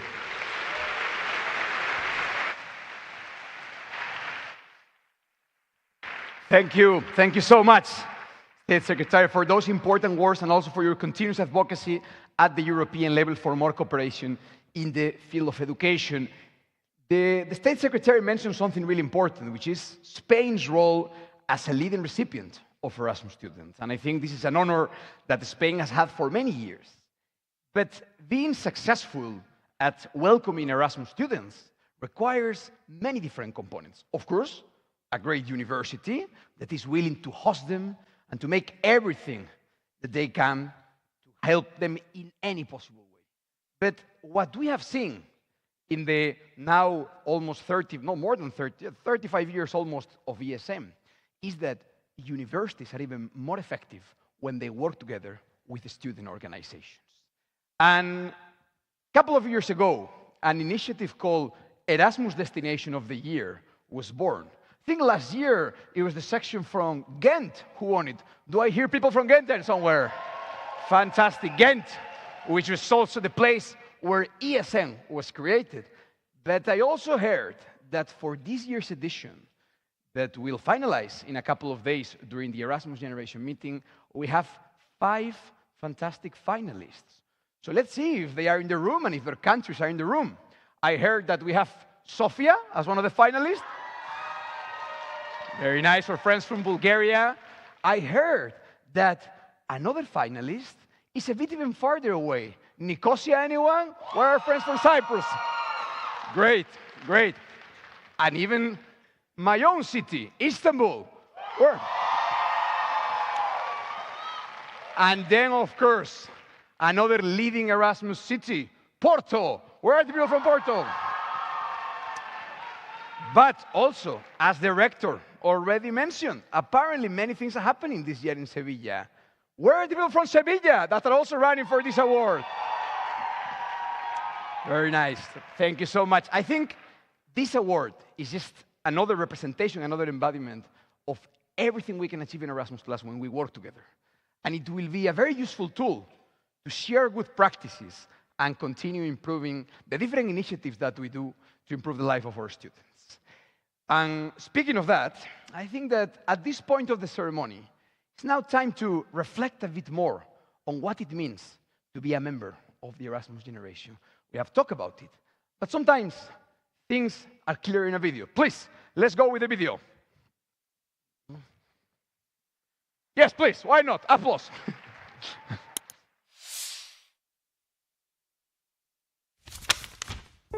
When I was younger, I used to look outside my window, towards the planes in the sky, hoping that one day I will be one of the people breathing among the clouds. And before I knew it, I was that person. I took the step to broaden my horizon, to move away from my safe place, to enter the land of the unknown. All by myself. I've created so many memories during this adventure and got to know myself on a different level. But what surprises me to this day is the people that I've met and the friendships that have been created from all those nights where we shared hopes and fears, and all those days filled with new knowledge, new cultures, new experiences. All those experiences and people have made me who I am today, a proud member of the Erasmus generation. We are a generation driven by our open mind, our creativity, and our curiosity. We use that curiosity as a compass to guide us on our journey, the journey that leads us to the unknown that we soon get to call home, with people that we get to call our own. And I have tried to explain it to my family and friends, the love I have developed for the people that I met on my journey. Yet, words will never be enough. But if you need to use them to describe us, we are the ones who advocate for mobility, embrace diversity, celebrate our uniqueness, and have a lasting impact in society. We are the ones trying to find the most affordable way to reach our destination, whether it is exploring a new place or reuniting with our friends. We are the ones that raise our voices for the ones that cannot, to be able to give everyone an experience as we had. We are the ones that see a stranger as a friend we just haven't met yet. We are the Erasmus generation. From the moment we took that step to broaden our horizon, to give the unknown a chance to become our new home, when that which scared us simply became that which we had not explored, when we were no longer just citizens of our country, but of the world. Looking outside of my window now, all the planes in the sky, they remind me of my people, scattered around the world. And even though I am home, I am still with them, because as Helen Keller once said, what we have once enjoyed, we can never lose. All that we love deeply becomes a part of us.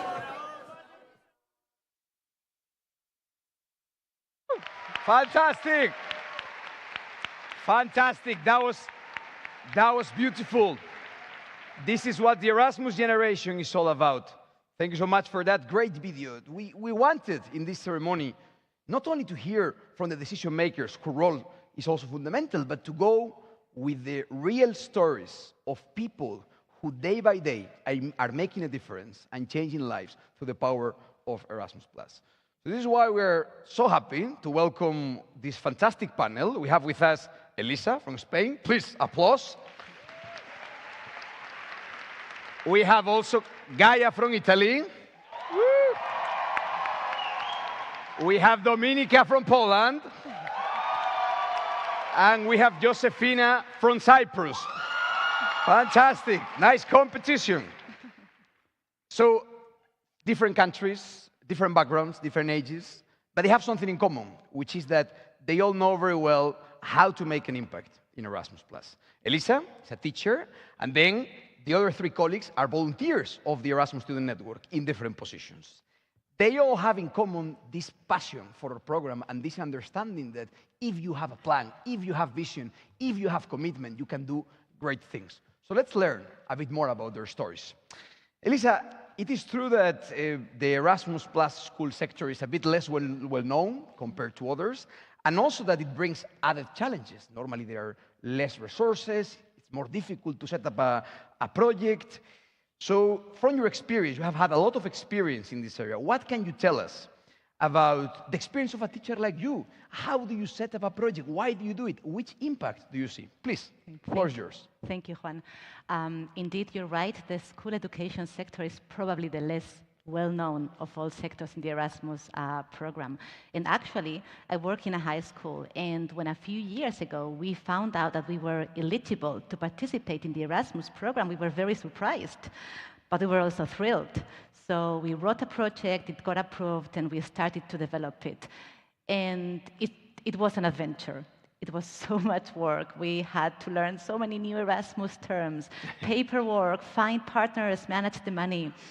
It was a challenge, but it was a very exciting challenge, and I'm very grateful to all the people who made it happen. Because when I think of Erasmus projects becoming a reality, one word that comes to mind is generosity.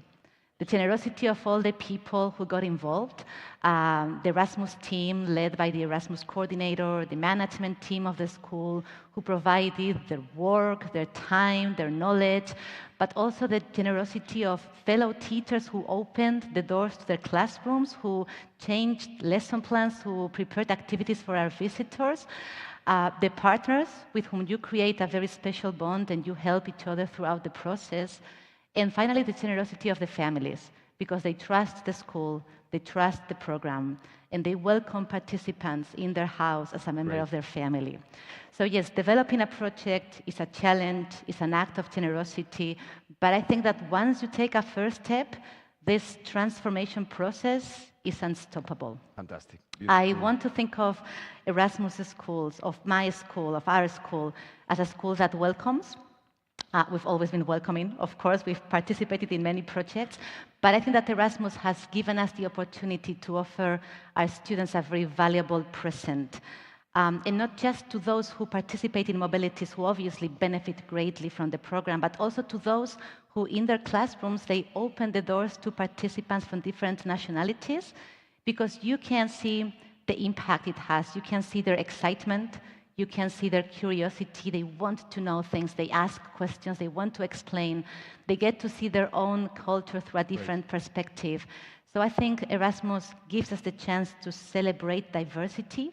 And as teachers, we believe that's a very, very, very valuable lesson to be learned. Please, big round of applause. That was great.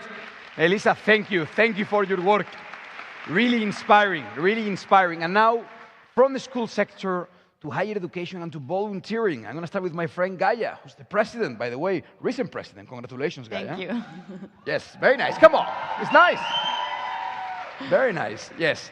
You are the president of the largest ESN country, 54 sections. It always grows. Maybe it's 55, 56 now.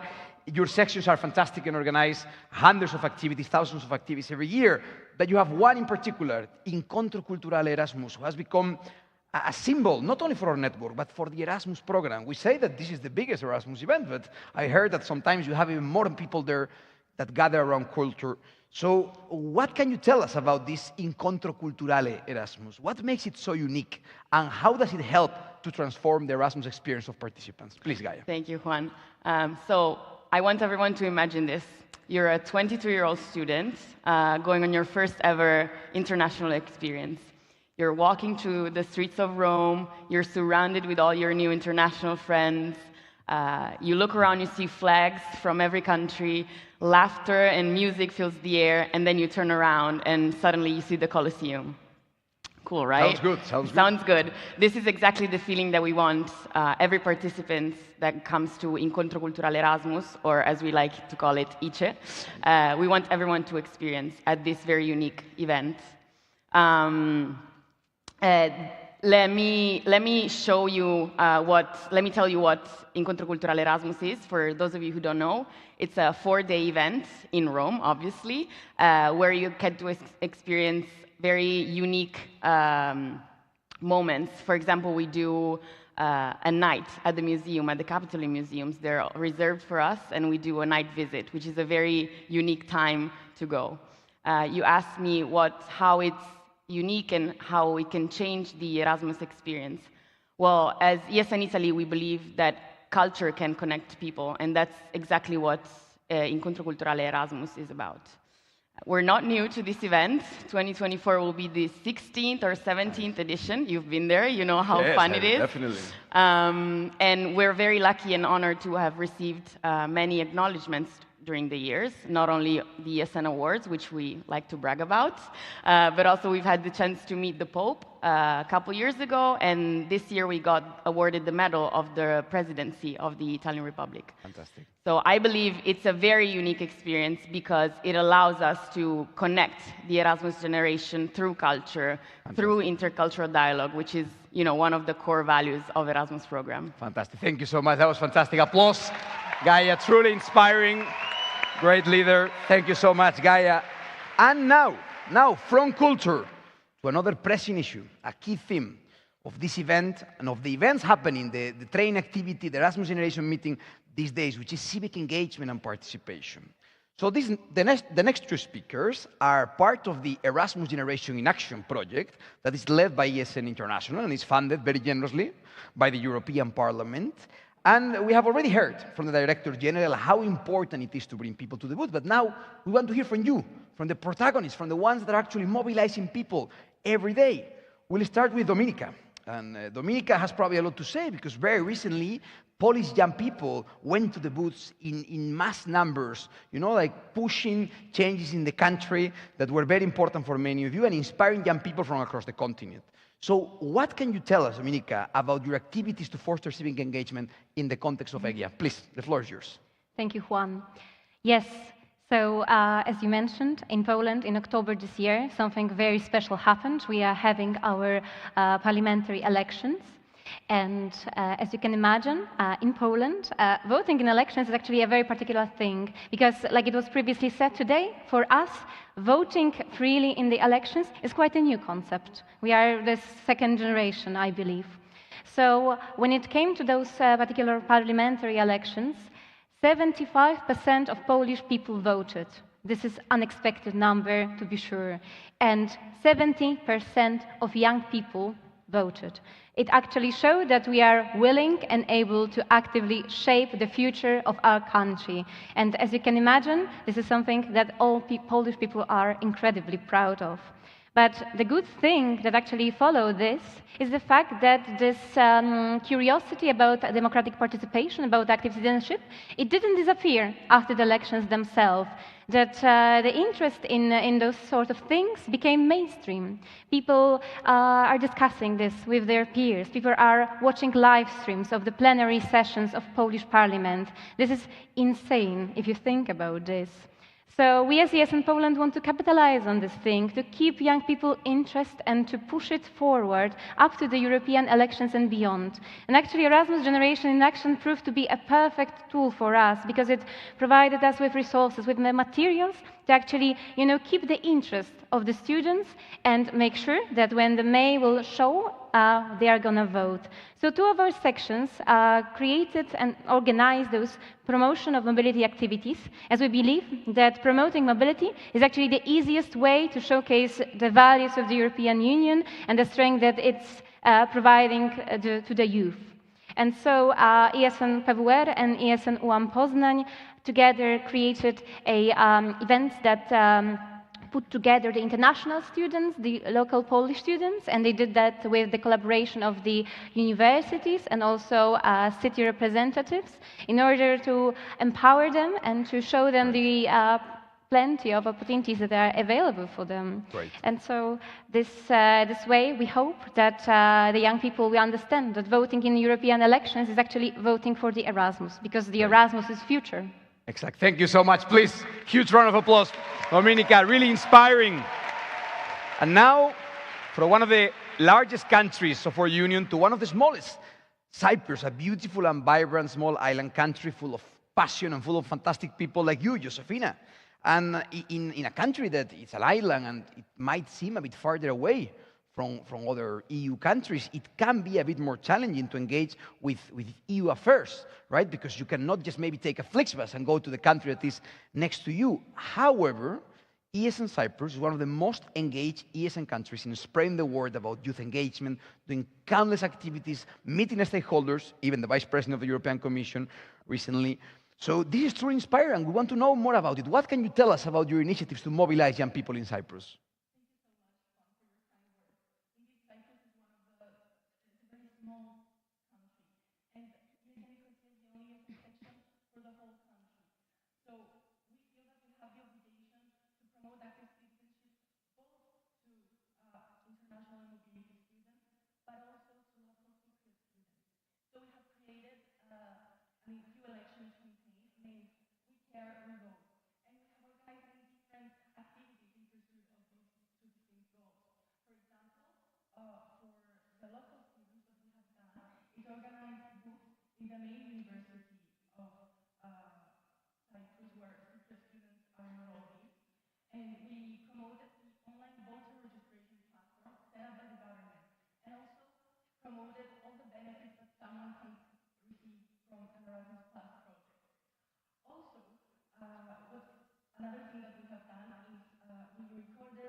Great.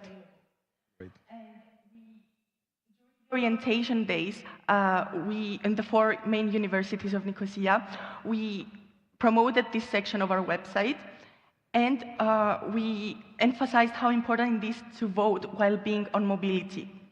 Other than that, during our events, we tried to make education more fun. We had a visit in the House of Europe. We also held a pub quiz with the main theme of EU elections. The latest update of our events, of our actions, is that we have launched a survey on the accessibility of voting for international mobility students residing in Cyprus. And the results of this survey will be forwarded to our national agency and to many other stakeholders.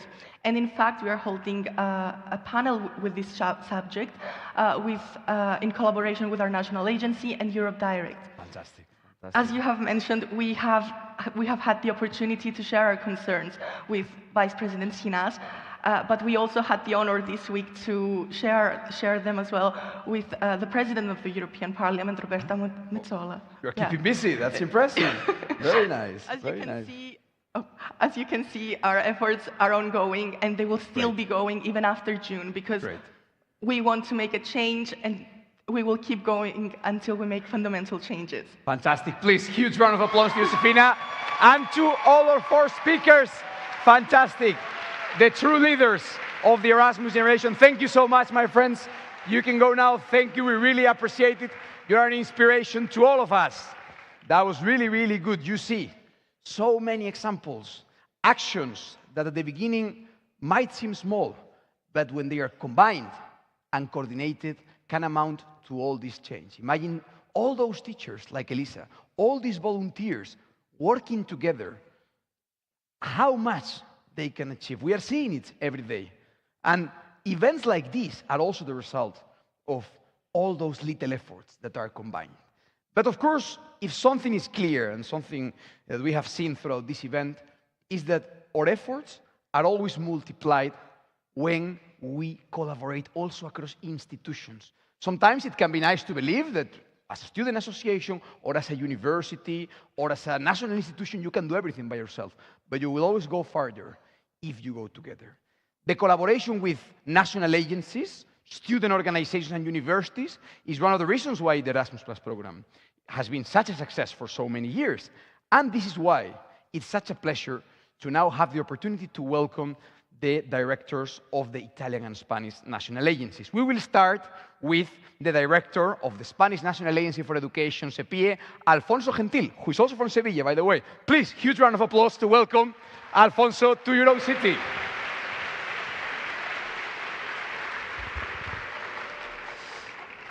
Buenas tardes a todas y todos. Good evening, everyone. It's a pleasure to be here. Dear authorities, dear rectors, dear students, and as a citizen of my hometown, Seville, it's a pleasure to be here again. I have nothing to do with the organization of this event here in Seville, as someone told me before. It was a election of Erasmus students, and I am very grateful for that. I would like also to remind that another detail that the rector of Sevilla didn't mention is another football team in Seville, not only Betis, but Sevilla, who is the 7th time winner of the Europa League.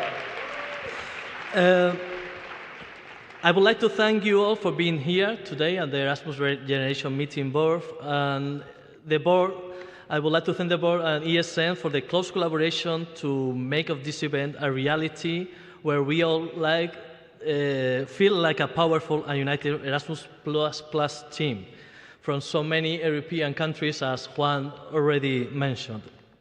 As the director of SEPIE, it's a great pleasure to be here again. As national agency, it's always a strength to have a direct contact with Erasmus students, because you are our main goal in day-to-day working.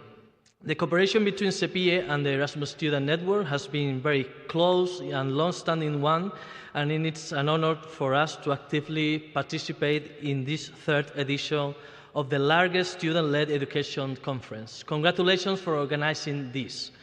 We are all aware of the importance of international education and the key role of the Erasmus Plus program of the European Union, and the Erasmus generation in shaping the future of Europe, as the Vice President of the European Commission mentioned.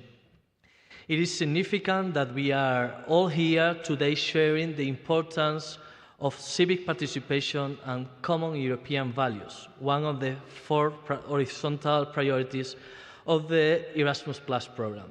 In the light of recent events, this Erasmus Plus priority has become of vital importance, as strengthening citizens' understanding of the European Union for an early age is crucial for the Union's future.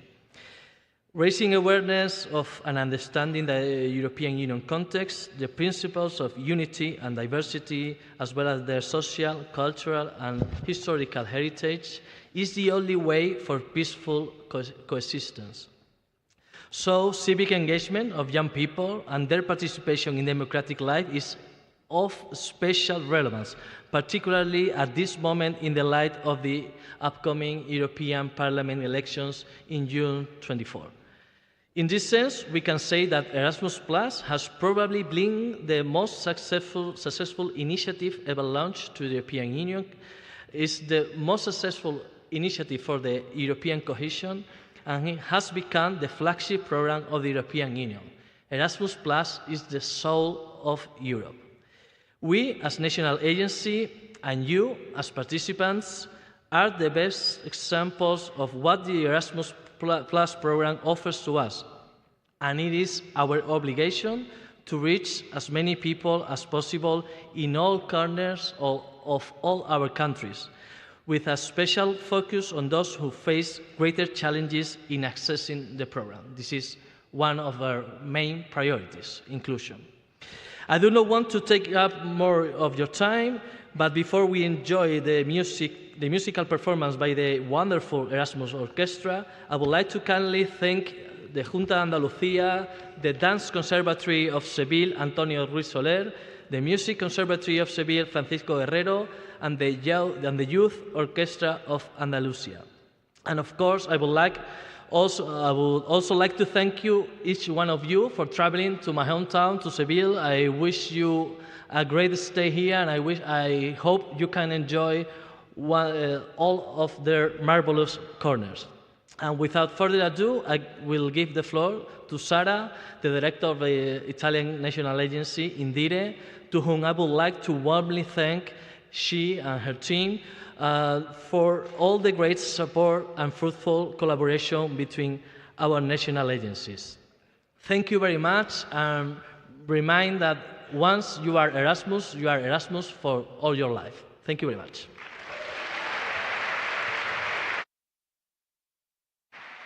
Also, and now, as we discuss, please welcome with a huge round of applause Sara Pagliari from the Italian National Agency, the director, who is coming with a very important announcement, I believe. Sara, it's great to see you, by the way. Great to see you. Yeah, thank you very much for inviting me here. We are part of this organization.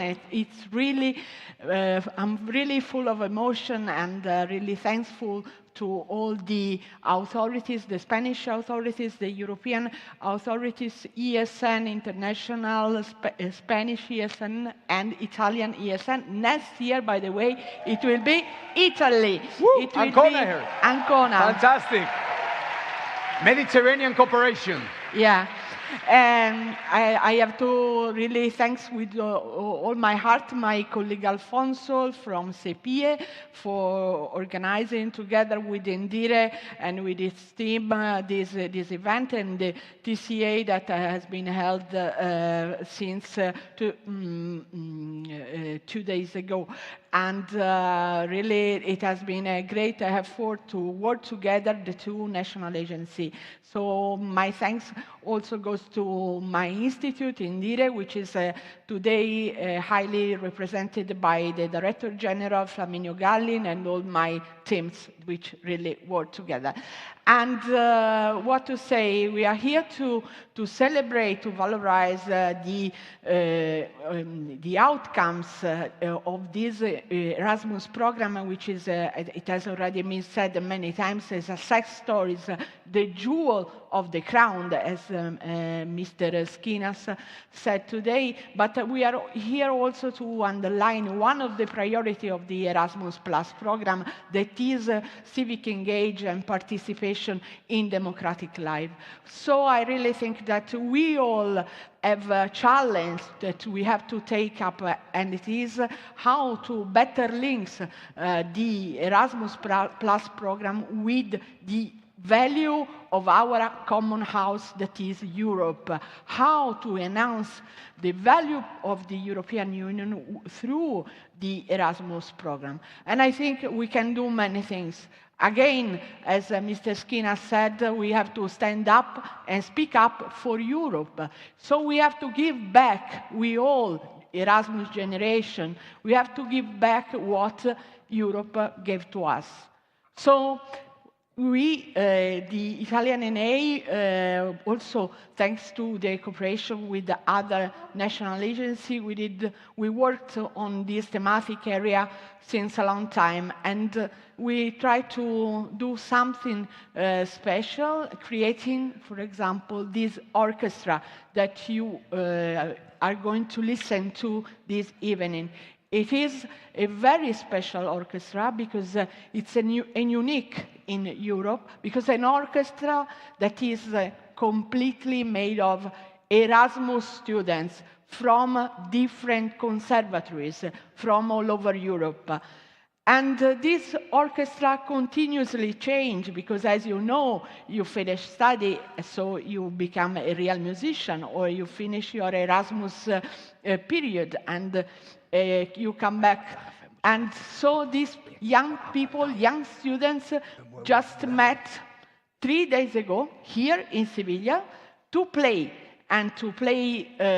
songs that in some way belong to our cultural heritage. And in particular, as we are here in Sevilla, we will listen to Barbiere di Siviglia, we will listen to the Carmen of Bizet, and too many other songs. And so I will stop here, and I say that this orchestra is really a concrete sign of the European values, because these students speak different language. They come from different countries. They're coming from Spain, Italy, Ireland, Iceland, Ukraine, Georgia. So they speak a lot of languages, but they have one common language, that is music. So like music, we hope, we dream of a Europe that is united in diversity. So let our Europe shine, and let the music play. Erasmus Orchestra. A big applause.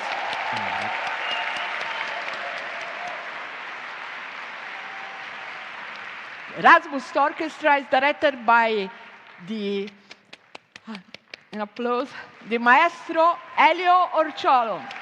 Thank you, and have a nice listening and evening. Thank you very much.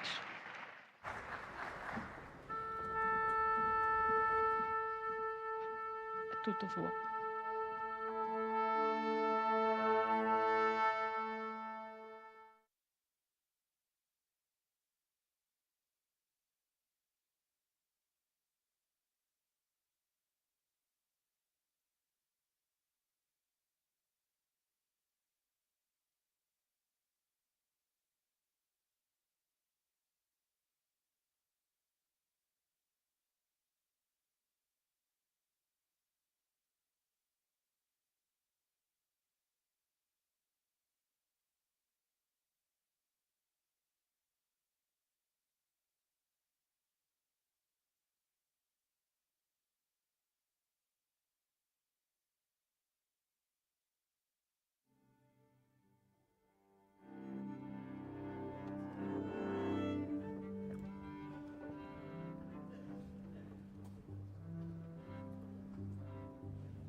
tesoro incanto. Andate, andate a consolar, e del merciglio e il pianto cercate di asciugar, cercate, cercate, cercate di asciugar, cercate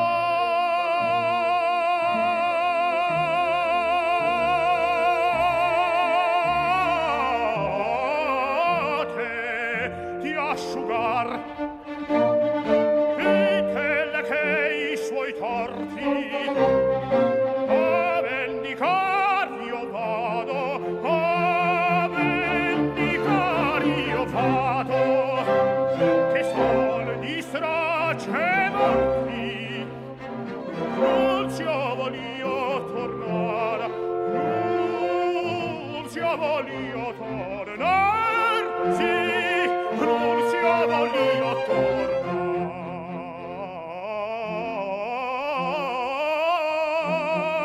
No,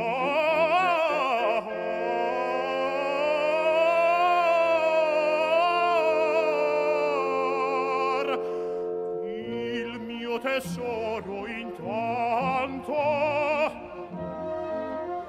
Andate, andate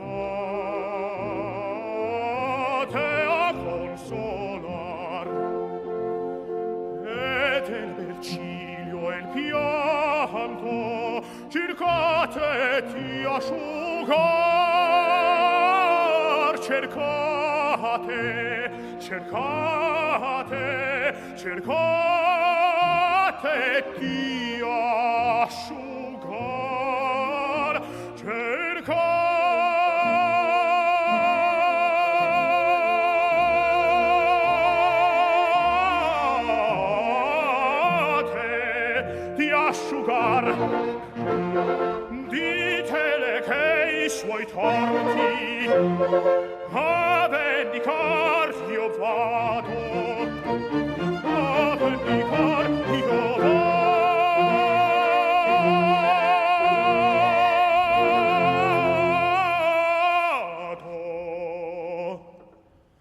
Che sol di stracci e morti Nunzio volio tornar, Nunzio, Nunzio volio tornar, che sol di stracci e morti Nunzio volio tornar, sì, Nunzio volio tornar.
Largo al factotum della città è largo, la la la la la la la la la.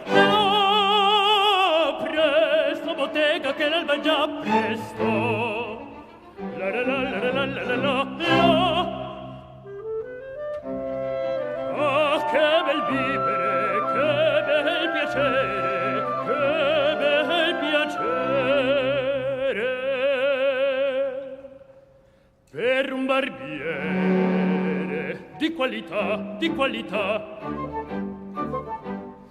Ah, bravo fiero, bravo, bravissimo, bravo, la la la la la la la la la. Fortunatissimo per verità, bravo, la la la la la la la la la.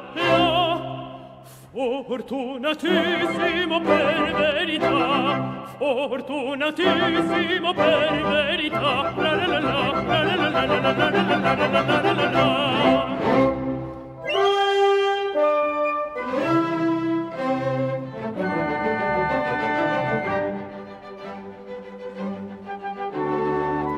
Pronto a far tutto l'anno e il giorno, sempre d'intorno in giro sta, miglior cuccagna per un barbiere, vita più nobile non si dà. La la la la la la la la la la la la la la la la la.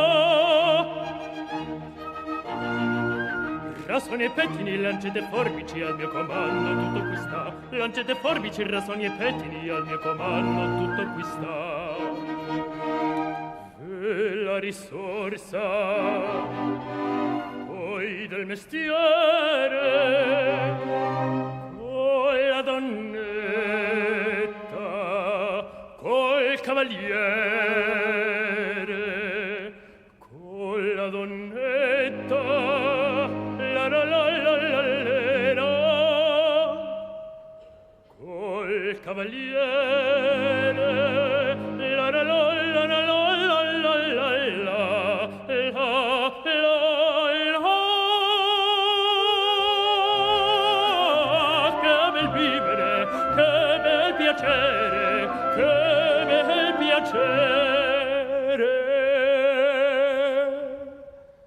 Per un barbiere di qualità,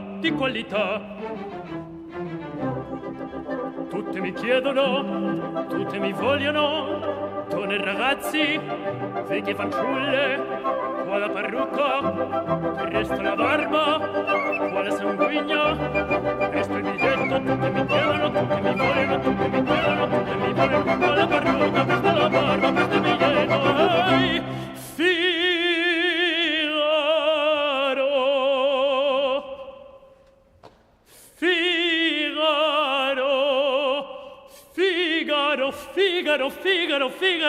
Figaro, ahimè, che foglia, che foglia, una alla volta, per carità,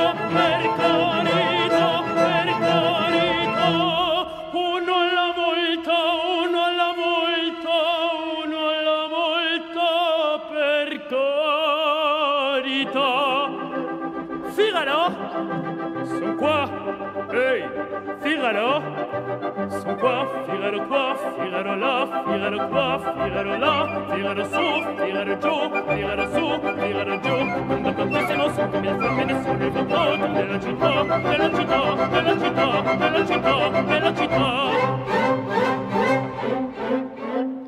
Ah, bravo Figaro, bravo bravissimo, ah, bravo Figaro, bravo bravissimo, a te fortuna, non mancherà. La la la la la la la la la la la la la la la. A te fortuna, non mancherà.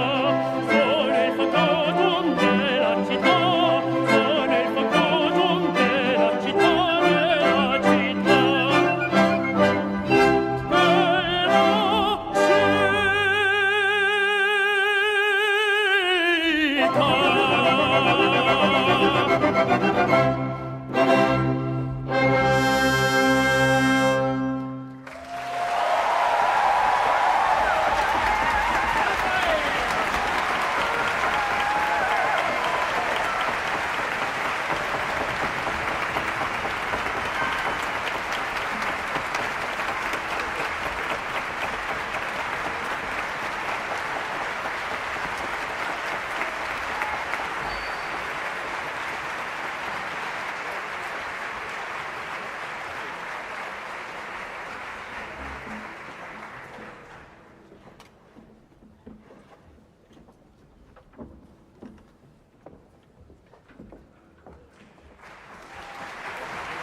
And we thank you a lot. Really, thank you for this wonderful audience. And my really thanks to all the organization and all these wonderful guys of Erasmus Orchestra.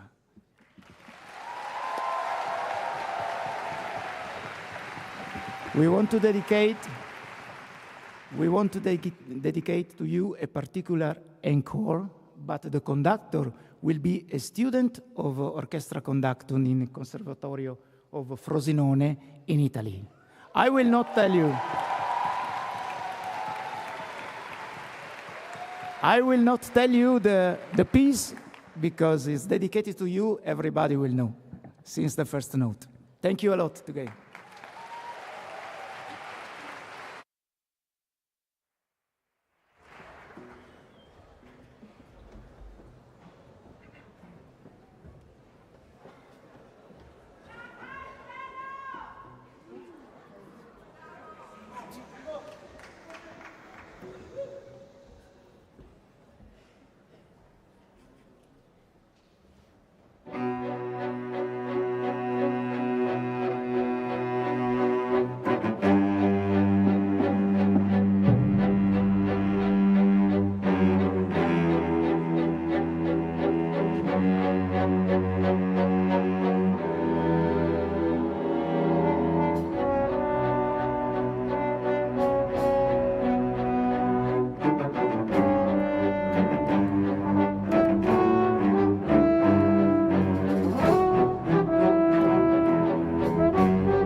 Amazing.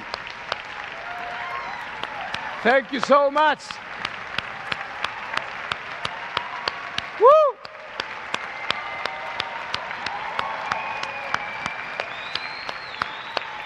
Come on. Yes, please, the final round of applause. Yes! The Erasmus Orchestra, everybody. Come on. That's it. That's the power of the Erasmus generation. Thank you so much. You were amazing.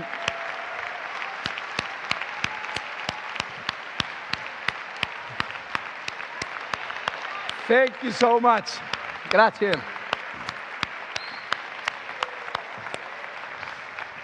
Fantastic, fantastic. Thank you so much, dear friends.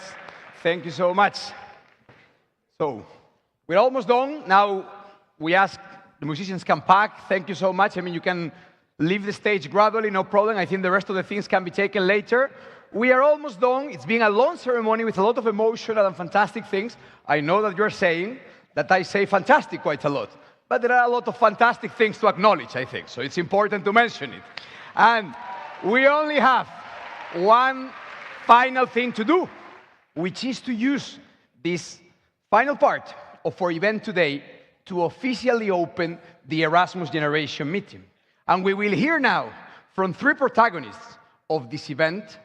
First, we are going to start with the person who is leading the team of volunteers who is making this event possible. And I have to say, it's quite an emotional moment for me because the person who's going to speak now was one of my first friends in ESN, and almost 9 years ago, we met in Granada, the city where I started my ESN journey, where he was coordinating his first trip as an ESN volunteer, a moment that I'm sure all the volunteers here remember, the first time that you coordinated a trip with your students going to a different city. And 9 years down the line, almost, here we are. He's leading the organization together with a fantastic team of the Erasmus Generation meeting, Europe's largest education conference. Please welcome Manuel Ángel Reyes, the head of the OC. Huge applause.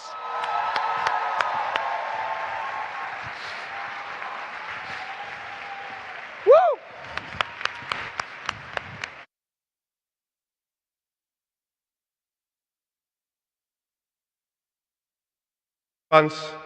On behalf of the organizing committee, I would like to thank all of you for being here today, and all of those who in one way or another have made this event possible.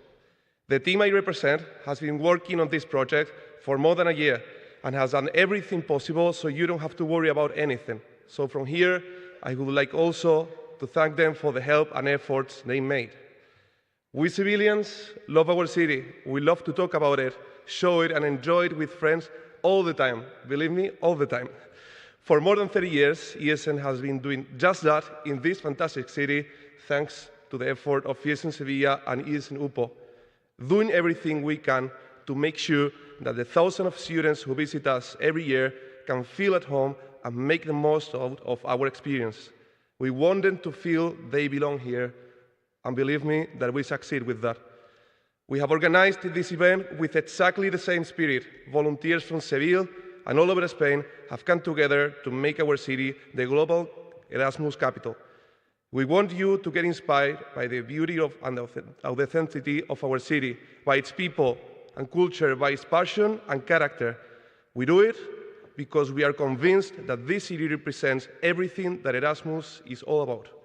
Enjoy Andalucía, enjoy Sevilla, its culture, gastronomy, music and people, and please use this opportunity also to make a more inclusive and accessible Erasmus Plus for everyone, wherever they come from. Bienvenidas a Sevilla, disfrutad mucho, bienvenidas a la capital del mundo. Gracias. Thank you, Manu. We are proud of you. Thank you, Manu, for everything you have done, and thanks. Please join me in thanking all the volunteers who have worked for this event, please, in a huge round of applause. Fantastic. Volunteers, not only from Spain, but from all over the ESN network. And now, it is a pleasure to welcome our next speaker, who is the president of ESN Spain, one of the leading countries in our network, who in the last few years has been working hard not only to implement EGM, but also to push education and Erasmus Plus even further in the country. Please, Ángel Pérez, the floor is yours. Huge round of applause.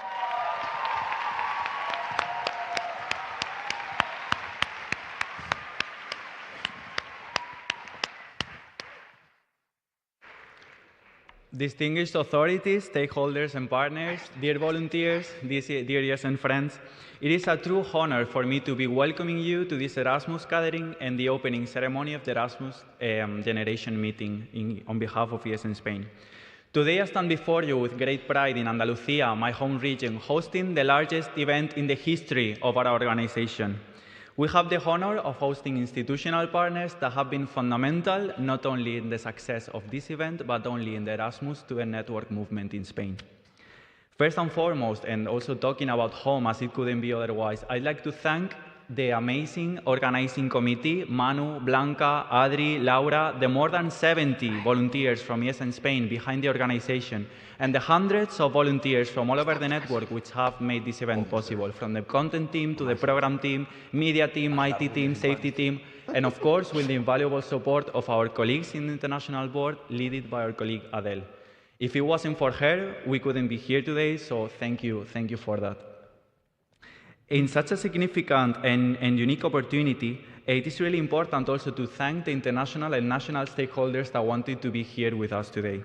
Thank you for your unwavering commitment in helping our mission of enriching society through international student mobility. Thank you to the European Commission representation in Spain, European Parliament Liaison Office, the Conference of Rectors of Spanish Universities, ministries, European University Alliances, universities, youth organizations working in the fields of internationalization and youth. It is a true honor to have you here, and thank you for this commitment of fostering international exchange and cultural among young people. Above all, I would like to underline the outstanding support of our Erasmus Plus national agency here in Spain, from CEPIE, represented on stage by Alfonso, but with the help and support from Ricardo, from Miguel Ángel, from Alicia. So thank you for making it possible to unite here. More than 1,500 people united here today, from all corners of Europe and beyond, making history not only in our organization, because we know and we understand that our commitment and our power, our responsibility goes beyond the purpose of our own organization.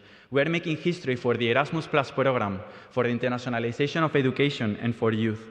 So this is why this event is so significant and so unique, because it's not only about the 1,500 people being present here today. It's not only about our friends and our colleagues back home. It is about all the students, all the people that we support and we represent in our home cities, about all the people that we strive to work for because they cannot access these opportunities, and above all, for all those people that share our fundamental belief that through education, through international exchange, and through volunteering, we can build a better society for all.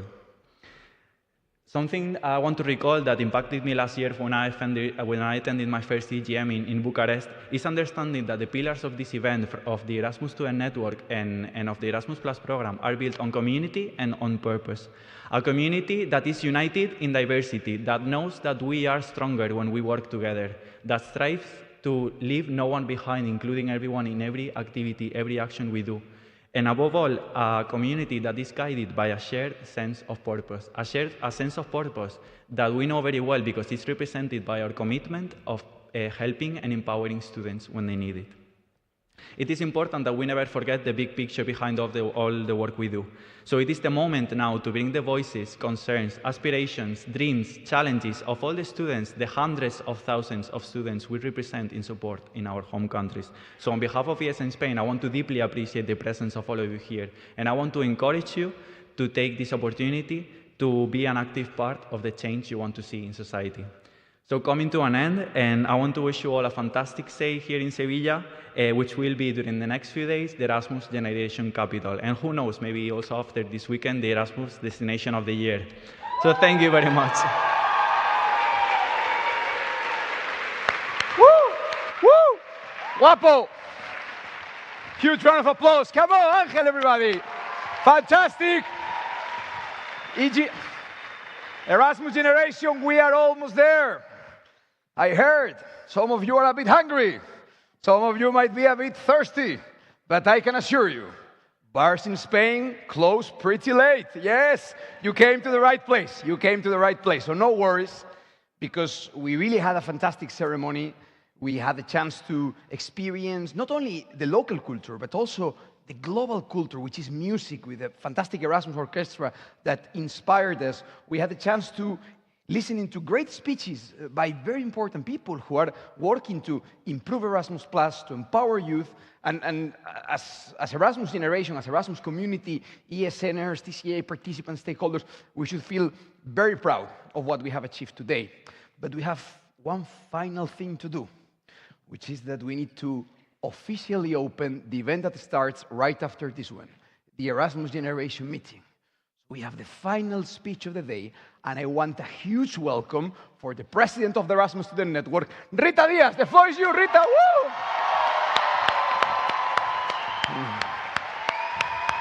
Woo!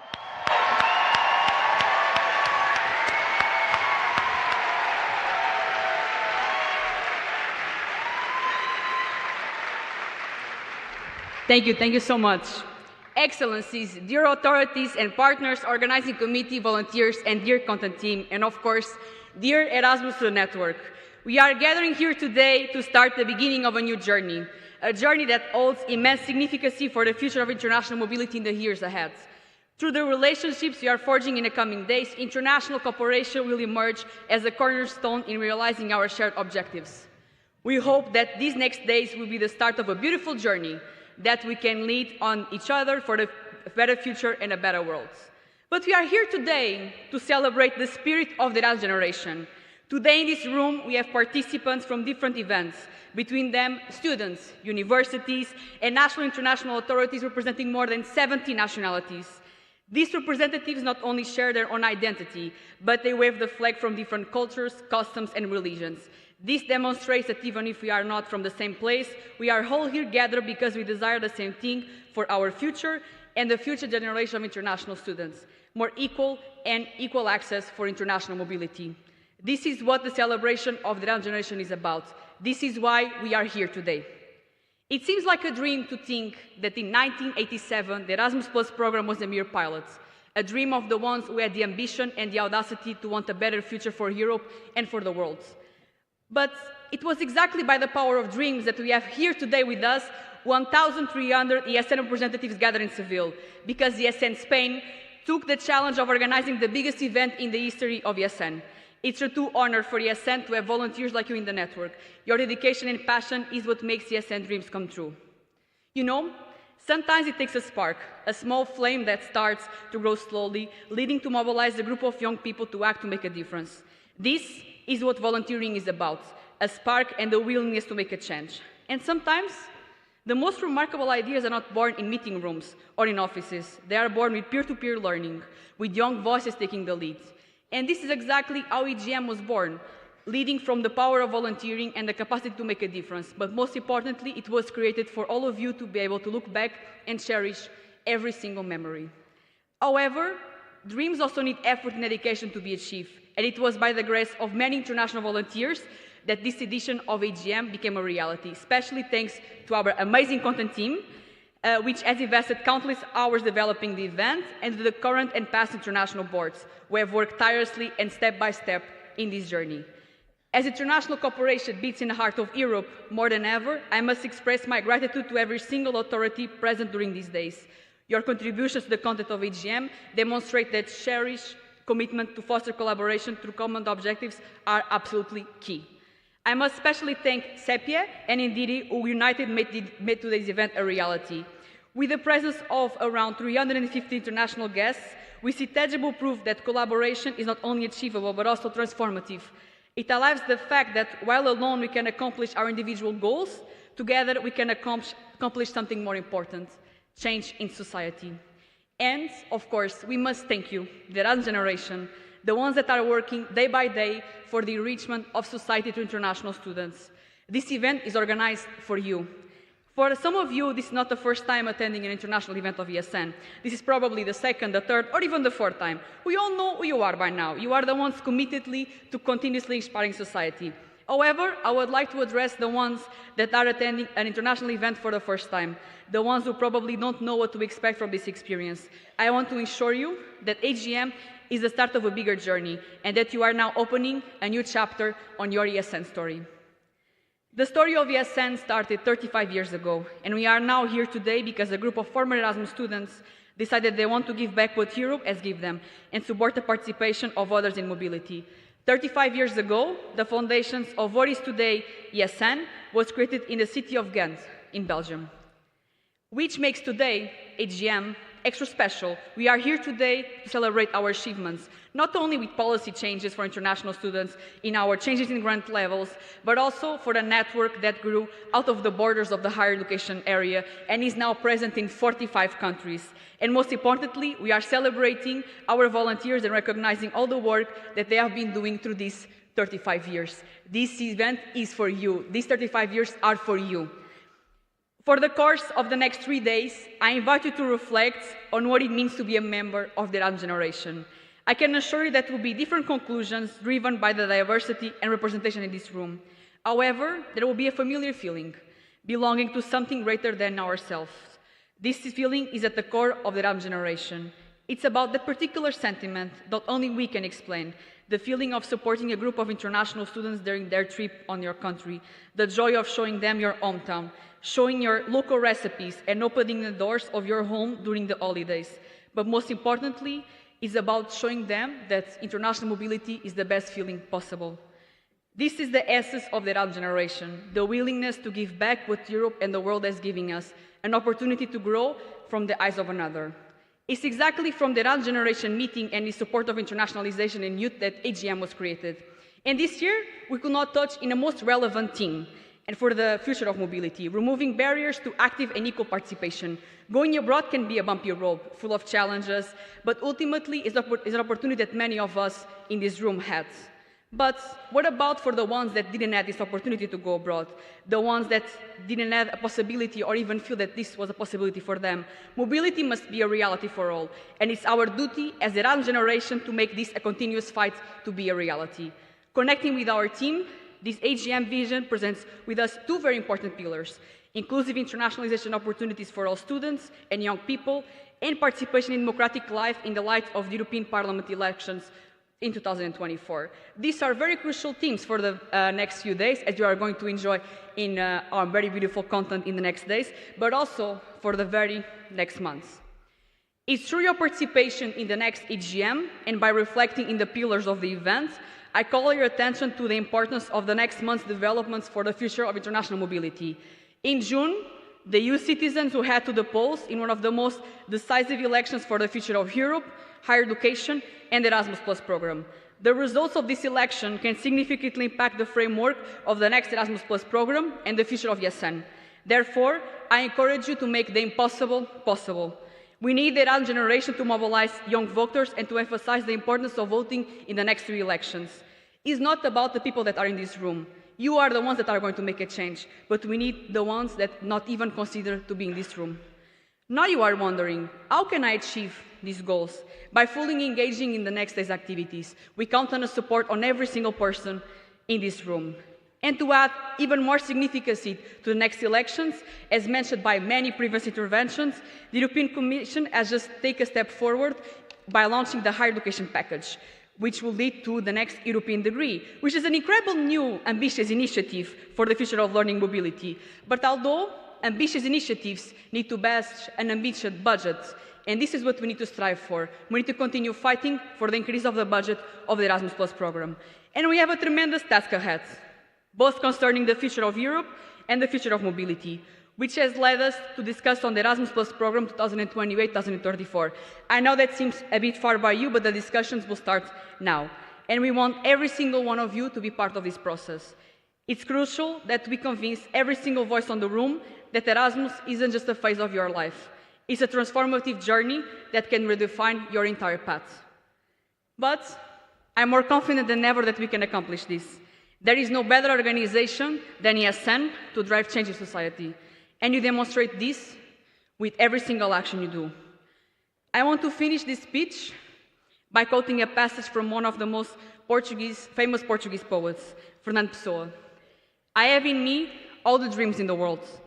And as ESN, we must continue to have all the dreams in the world. In today's society, it's more crucial than ever that we continue fighting for our dreams. Because if we are not the ones doing, us, the young people, us, the Erasmus generation, who is going to do for us? It's my pleasure to close this inaugural event and to officially open the Erasmus Generation Meeting Seville 2024. Thank you so much. Rita Diaz, everybody, President of ESN, come on! Thank you!